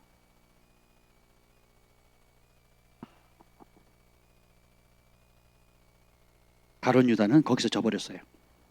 근데 봅시다. 예수님이 이것을 이런 전부 다 배신하고 버릴 줄 알았지만 이런 제자들이 살 수 있는 길을 알려주셨어요. 34절 읽고 기도하겠습니다. 34절 35절 읽겠습니다. 시작. 새 계명을 너희에게 주노니 서로 사랑하라. 내가 너희를 사랑한 것 같이 너희도 서로 사랑하라. 너희가 서로 사랑하면 이로써 모든 사람이 너희가 내 제자인 줄 알리라. 세상에서 가장 강력한 힘이 있는 말, 어떤 절망에서도 건질 수 있고 어떤 실패에도 건질 수 있고 어떤 무기를 하면서 건질 수 있는 말이 뭡니까? 예수님이 나를 사랑하신다는 거예요. 예수님이 나를 사랑한다는 것은 감정이 아니고 뭐예요? 진리예요. 환경, 상황, 여건, 나이, 어렸을 때 젊을 때 소망이 오니만 사랑할 것 같죠? 그렇지 않습니다. 다윗도 그러고 모세도 그럽니다. 내 머리가 백발이 노인이 될 때라도 주님 나를 버리지 마소서 그러거든요. 제가 그 나이가 안 돼봐서 모르겠습니다. 근데 우리 주변의 어르신들 보면 갈수록 연약해져. 우리 부모님 나이 들어가시면 나이 들면 애기 된다 그러잖아요. 다윗도 그랬다는 거죠. 주여 내가 백발이 될지라도 나를 버리지 마소서 그러거든요. 그러면 주님 뭐라 그래요? 내가 너를 사랑한다. 끝까지 사랑한다. 세상 끝날까지 함께 할 것이다. 라는 주님이 나를 사랑하신다는 그 사랑한다는 진리의 말씀을 내 생각에 박아넣는 거예요. 평강이 옵니다. 그러면 내 인생의 목적도 분명해져야 아버지께로 돌아갈 준비를 하자. 오늘도 그 하루를 주셨구나. 이 시간에도 아버지의 뜻을 이루라고 주셨구나. 오늘도 주님 앞에 섰을 때 칭찬받을 그 준비를 하는구나. 이게 그리스도인의 삶이에요. 영원한 영광을 보면 지금 겪고 있는 어려움, 근심, 두려움, 걱정은 아무것도 아니게 됩니다. 죽음 앞에 선 사람들 있다면 볼 기회를 여러분 가져보세요. 저는 몇 번 그런 기회를 가졌거든요. 어린 나이부터 가졌습니다. 제 손으로 시신을 관을 해가지고 산에 올라가서 땅 판 곳에다가 이렇게 넣은 적도, 하관을 한 적도 있어요. 고등학교 2학년 때부터. 시신 옆에서 밤새 지킨 적도 있습니다. 느끼는 바가 참 많습니다.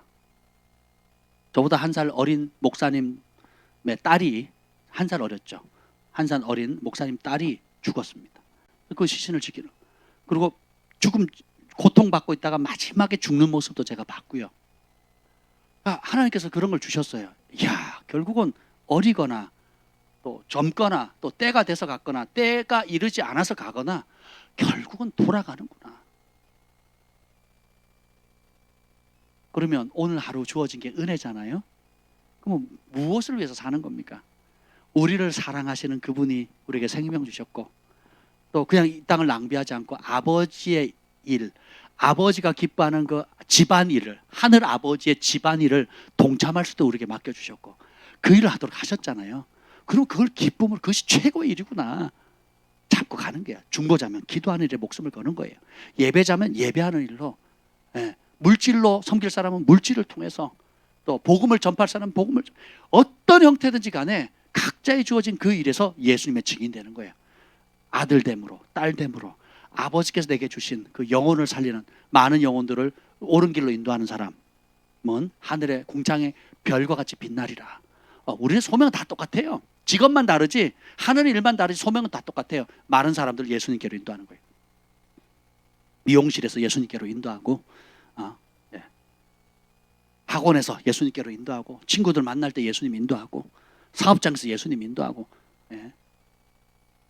그러면 주님 앞에 큰 칭찬이 있을 것입니다. 큰 일로 하나님께 상 받지 않아요. 뭘로 받는다고요? 매일의 순종을 통해서. 주님이 기도해라 그러면 기도하는 거예요. 섬겨라 그럼 섬기는 겁니다. 잠잠해라 그럼 잠잠한 거예요. 또 누구를 찾아가라 찾아가는 겁니다. 주님께서 그냥 오늘 말씀을 읽다가 묵상하다가 또 예배 시간에 깨달으면 그때 성령께서 주시는 그걸 하나하나 작은 일에 그냥 즐겨 순종하는 거예요. 그것이 하루의 목표고 하루의 기쁨인 거죠. 그럼 아버지와 늘 동행하게 되는 거고. 기억하세요. 원수마귀는 계속 이걸 흔들 겁니다. 너는 사랑받을 자격이 없어. 네가 한 과거의 짓을 생각해봐. 뻔뻔하지 않니? 그런 네가 몇 번이나 똑같은 죄를 짓고 있는데 그러고도 하나님 앞에 나올 수 있어? 그러고도 하나님 널 사랑할 줄 알아? 그리고 온갖 염려, 근심, 걱정 누가 널 돌봐줄 것 같아? 네가 가정을 이룰 수 있을 것 같아? 자식도 다 필요 없어. 몸 아파봐. 무슨 소용이 있어? 온갖 세상의 여러 가지 사람들이 겪고 있는 그걸 통해서 어떻게 하나님이 나를 지키신다. 하나님 나를 사랑하신다. 사랑하실 때 끝까지 사랑한다. 버리지 않으신다는 이 약속의 말씀을 뽑아가려고 그걸 흔들라고. 천국이 뭔 필요 있어? 지옥이 뭐 그런 게 그딴 게 뭔 필요 있어? 지금이 중요하지. 있을 때 잘 먹고 잘 살아. 다 필요 없어. 하면서 마지막까지 움켜쥐고 하는 부모들이 얼마나 많이 있습니까? 왜요? 진리를 모르니까. 근데 진리를 알면 아니야. 나는 아버지께로부터 왔고 아버지께로 돌아갈 거야. 나는 오늘 내일이 지구가 명한다 할지라도 나무를 심지 않고 오늘 아버지의 뜻을 이룰 거야. 한 영혼이라도 주께로 인도할 거야. 그 영원한 나라로. 생각이 밥존 선지자가 그랬어요. 생각이 하늘의 문을 여는 통로라 그랬거든요. 생각이 하늘의 문을 여는 통로고, 그럼 그 생각이 내가 진리 안에 서 있다는 걸 어떻게 검증하느냐? 어떻게 검증할까요? 평강입니다. 내가 이 말씀을 믿느냐 안 믿느냐는 뭘로 나타나냐? 평강과 기쁨이에요. 믿고 확신하면 평강이 옵니다. 평강이 없거나 평강이 깨지면 뭐예요? 안 믿거나 믿음에서 벗어난 거예요. 이해가 되세요? 여러분 돈이 없는데 평강이 와요? 안 오죠. 근데 주님이 내가 공급할 것이다. 너희 중에 부족한 자가 있느냐? 꾸짖지 않고 후히 주신 하나님께 구하라 그랬죠. 그 약속 말고 구하는 믿음을 가져야죠. 그리고 구한 것은 받은 줄로 믿으랬죠. 그럼 그 약속의 말씀을 우리가 알죠. 고백하죠. 그걸 놓고 기도하죠. 기도하는데도 불안하다. 그러면 안 믿는 거야 아직. 근데 기도를 하다 보면 어느 순간에 믿겨져요. 믿겨지면 뭐가 와요? 평강이 오고, 그 다음에 기대가 오고, 그 다음에 기쁨이 오거든요. 그게 능력입니다. 제가 이 교회 이전할 때 돈이 그때 뭐 1억 얼마가 필요했잖아요. 1억 6천이, 1억 5천이 필요했잖아요. 한 번에 평강이 오더라고요. 강화도 그 기도원에 가서 기도를 해. 김 목사님 저랑 서로 옆방에 들어가가지고 기도를 하는데 이 테필린 복음 그때 막 선포를 했죠. 부와 기가 여호와로 말미암고 막 하면서 물질이 주께로 온다는 그 말씀을 그냥 테필린 복음 읽다가 그게 막 확 오는 거예요. 부와 기가 여호와께로 말미암고, 여호와를 경외하는 자에게 주시는 보상이 물질 있잖아요. 부와 기가 여호와께라고. 그 네가 사람한테 손 벌리지 않고 나에게 구하면 주겠다 그러셨거든요. 그 말씀을 잡고요 1시간을 선포했습니다. 목이 떠나가라고. 부와 기가 여호와께로 말미암습니다 하면서 막 외쳤어요. 1시간을. 1시간을 딱 외치니까 뭐가 오는지 아세요? 평강이 오더라고요. 됐다. 된 거예요. 그리고 그 다음부터 뭐예요? 하나님 어떻게 채우실까 하고 기대하게 됩니다. 그리고 어떻게 설레잖아요. 크리스마스 선물을 기다리는 아이들처럼 아빠가 선물을 사온다 그랬는데 몇 밤 남았어요? 몇 밤? 5밤? 4밤? 3밤? 이런 것처럼 이게 믿음이에요. 이게 믿음. 생각이 하나님의 말씀 앞에 복종이 됐다라는 거. 그거는 뭐예요? 평강이 올 때까지예요. 평강이 안 오면 언제든지 사단이 어떻게 흔들 수 있어요. 앞을 부옇게 하거나 다른 소리 듣게 하거나 감정이나 분노나 뭐 실망이나 이런 감정을 해서 흔들어 버리거든요. 요 싸움에서 승리하셔야 돼요. 그때 기억하세요. 하나님 예수님이 13장 1절에 세상에 있는 자기 사람들을 사랑하시되 언제까지요? 끝까지 사랑하신다. 영원히 사랑하신다. 이게 진리예요. 진리. 약속이에요. 그래서 진리예요. 진리. 생각을 거기다 고정하는 거예요. 입술을 그렇게 고백합니다. 나는 사랑받는 자야. 주님이 사단은 그럽니다. 야, 네가 똑같은 죄 지금 몇 번이나 짓고 있는데. 그럼 또 예수님 뭐라 그랬어요? 몇 번 용서하라 그랬어요? 70번씩 7번? 490번. 또 다른 성경에는 하루라도 그 동일한 사람이 7번 똑같은 죄를 짓고 와서 나 회개한다, 미안하다 그러면 뭐 하라고요? 용서해 주라 그랬죠. 왜 그랬을까요? 우리 주님이 그런 분이라 용서하기를 사유하기를 즐거워한다 그랬잖아요. 용서하기를 즐거워한다. 그러니까 그 용서를 받는 게 즐겁죠. 그런 용서를 받았으니까 나도 어떻게 돼요? 용서해 줘야 되는 거예요. 한 사람에게 490번 용서하기가 쉬워요, 어려워요? 어렵죠. 한 사람이 490번 죄를 지을 수 있어요? 그것도 만만치 않아요. 한번 해보세요. 490번. 하루에 7번씩 매년 해서 하면 모르겠다. 근데 그런 사람일지라도 용서하라 그러거든요. 그게 진리예요. 생각을 그게 진리예요. 그래야 내가 살 길이에요. 그 사람 둘째 치고 내가 살 길은 관계 속에서, 그리고 내가 이 땅에서 복을 받으려면, 하늘마다 잘 되려면 부모님 공경해야 되고, 또 뭐예요? 용서해야 되고 축복해야 되고, 그런 말씀으로 내 생각을 복종하는, 그 말씀의 진리, 약속의 말씀을 복종하는 거. 기도할 때 그럼 어떻게 기도하면 되겠어요? 내가 지금 염려하고 근심하고 마음의 평강을 깨뜨리는 그런 모든 상황에 주어진, 그 상황을 위해서 주어진 하나님의 약속의 말씀을 취하시고 그걸 선포하는 겁니다. 그 약속의 말씀을 발견할 수 있다면 반은 승리, 90%는 승리한 거예요. 그럼 그것을 선포하는데 언제까지? 평강과 기쁨이 올 때까지. 그러니까 평강과 기쁨이 아니면 어떻게 되는 거야? 안 믿는 거예요. 안 믿는 거죠. 서울시장이 와가지고 직장 하나 내줄게요 이러면 어떻게 하겠어요? 공개적으로 얘기를 했단 말이에요. 녹화하고 있는데, 제 GF 방송하고 있는데 그 자리 하나 내드리겠습니다. 보너스는 얼마고 뭐 어떤 자리에 평생 보험 되는 걸로 해주겠습니다. 그럼 우리가 어떻게 하겠어요? 할렐루야죠. 할렐루야. 안 그랬습니까? 그리고 돈 있는 사람이 와가지고 저기 양평에 땅 있는데 내가 10,000평 드릴게요. 공개적으로 얘기를 했단 말이죠. 그럼 기대해야 돼요. 정상 아니겠어요? 하늘 아버지가 우리에게 약속하신 거예요. 너희를 사랑하되 끝까지 사랑할 거다. 아무것도 염려하지 마라. 두려워하지 마라. 내 길을 여호와께 맡기라. 지도하시라. 여호와는 나의 목자신 내게 부족함이 없으리로다. 나의 평생의 여호와의 선하심과 인자하심이 정녕 나를 따르니 내가 여호와의 집에 영원히 가. 여러분 각자에게 주신 약속의 말씀 있잖아요. 두려워 말라. 놀라지 말라. 나는 내 하나님 됨이라. 내가 물 가운데 지날 때도 물이 엄몰하지 못할 것이고 불 가운데 지날 때도 그 불이 너를 그리지 못할 것이다. 각자에게 주시는 어떤 말씀이든 간에 여러분만에게 주신 그런 약속의 말씀들이 있어요. 잡으세요. 거기에 고정하세요. 그걸 구하세요. 평강이 올 때까지, 기쁨이 올 때까지. 그러면 천국이 이루어집니다. 그걸 놓치는 순간 두려움과 혼돈과 염려와 걱정 가운데 지옥의 문이 열려요. 그래서 생각은 천국의 문을 열기도 하고 지옥의 문을 열기도 하고, 감사의 문들을 열기도 하고 불평의 문을 열기도 하고 기쁨의 문을 열기도 하고 슬픔의, 애통함의 문도 열게 되는 거예요. 선택은, 그 열쇠를 누가 해주셨어요? 천국 열쇠를 누가 해주셨어요? 우리에게 주신 거예요. 우리에게. 오늘 이 밤에 우리가 기도할 때에 이런 환경들이 계속 있을 겁니다. 뭐 정부가 사탄같이 4단계를 했잖아요. 그러면 이거는 제가 말씀드린 예방접종이에요. 예방접종. 그럼 그때 어떻게 해요? 그러거나 말거나 모이기를 피하는 사람들의 어떠한 습관들이 있을 건데, 그럴 때일수록 모이기를 더욱 힘쓰자. 그래서 벌금 맞으면, 집합금지 맞으면 영광이다.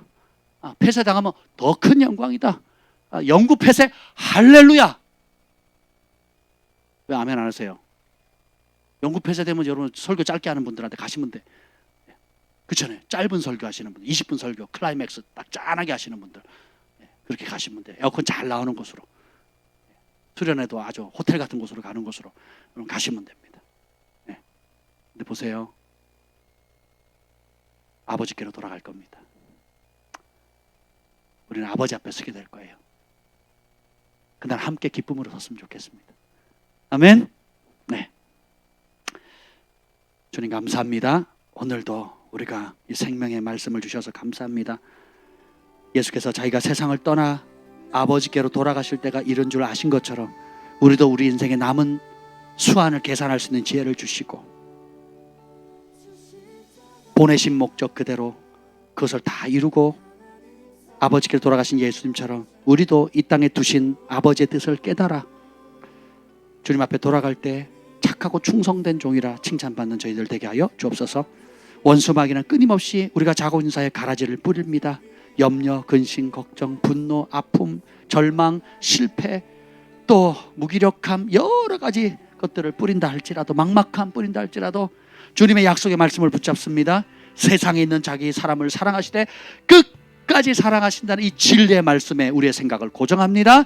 주님의 약속을 믿습니다. 선포합니다. 오늘도 그 약속을 가지고 주님 앞에 나아갈 때에 은혜를 주옵소서. 우리 주의 이름을 세 번 부르시고 기도합니다.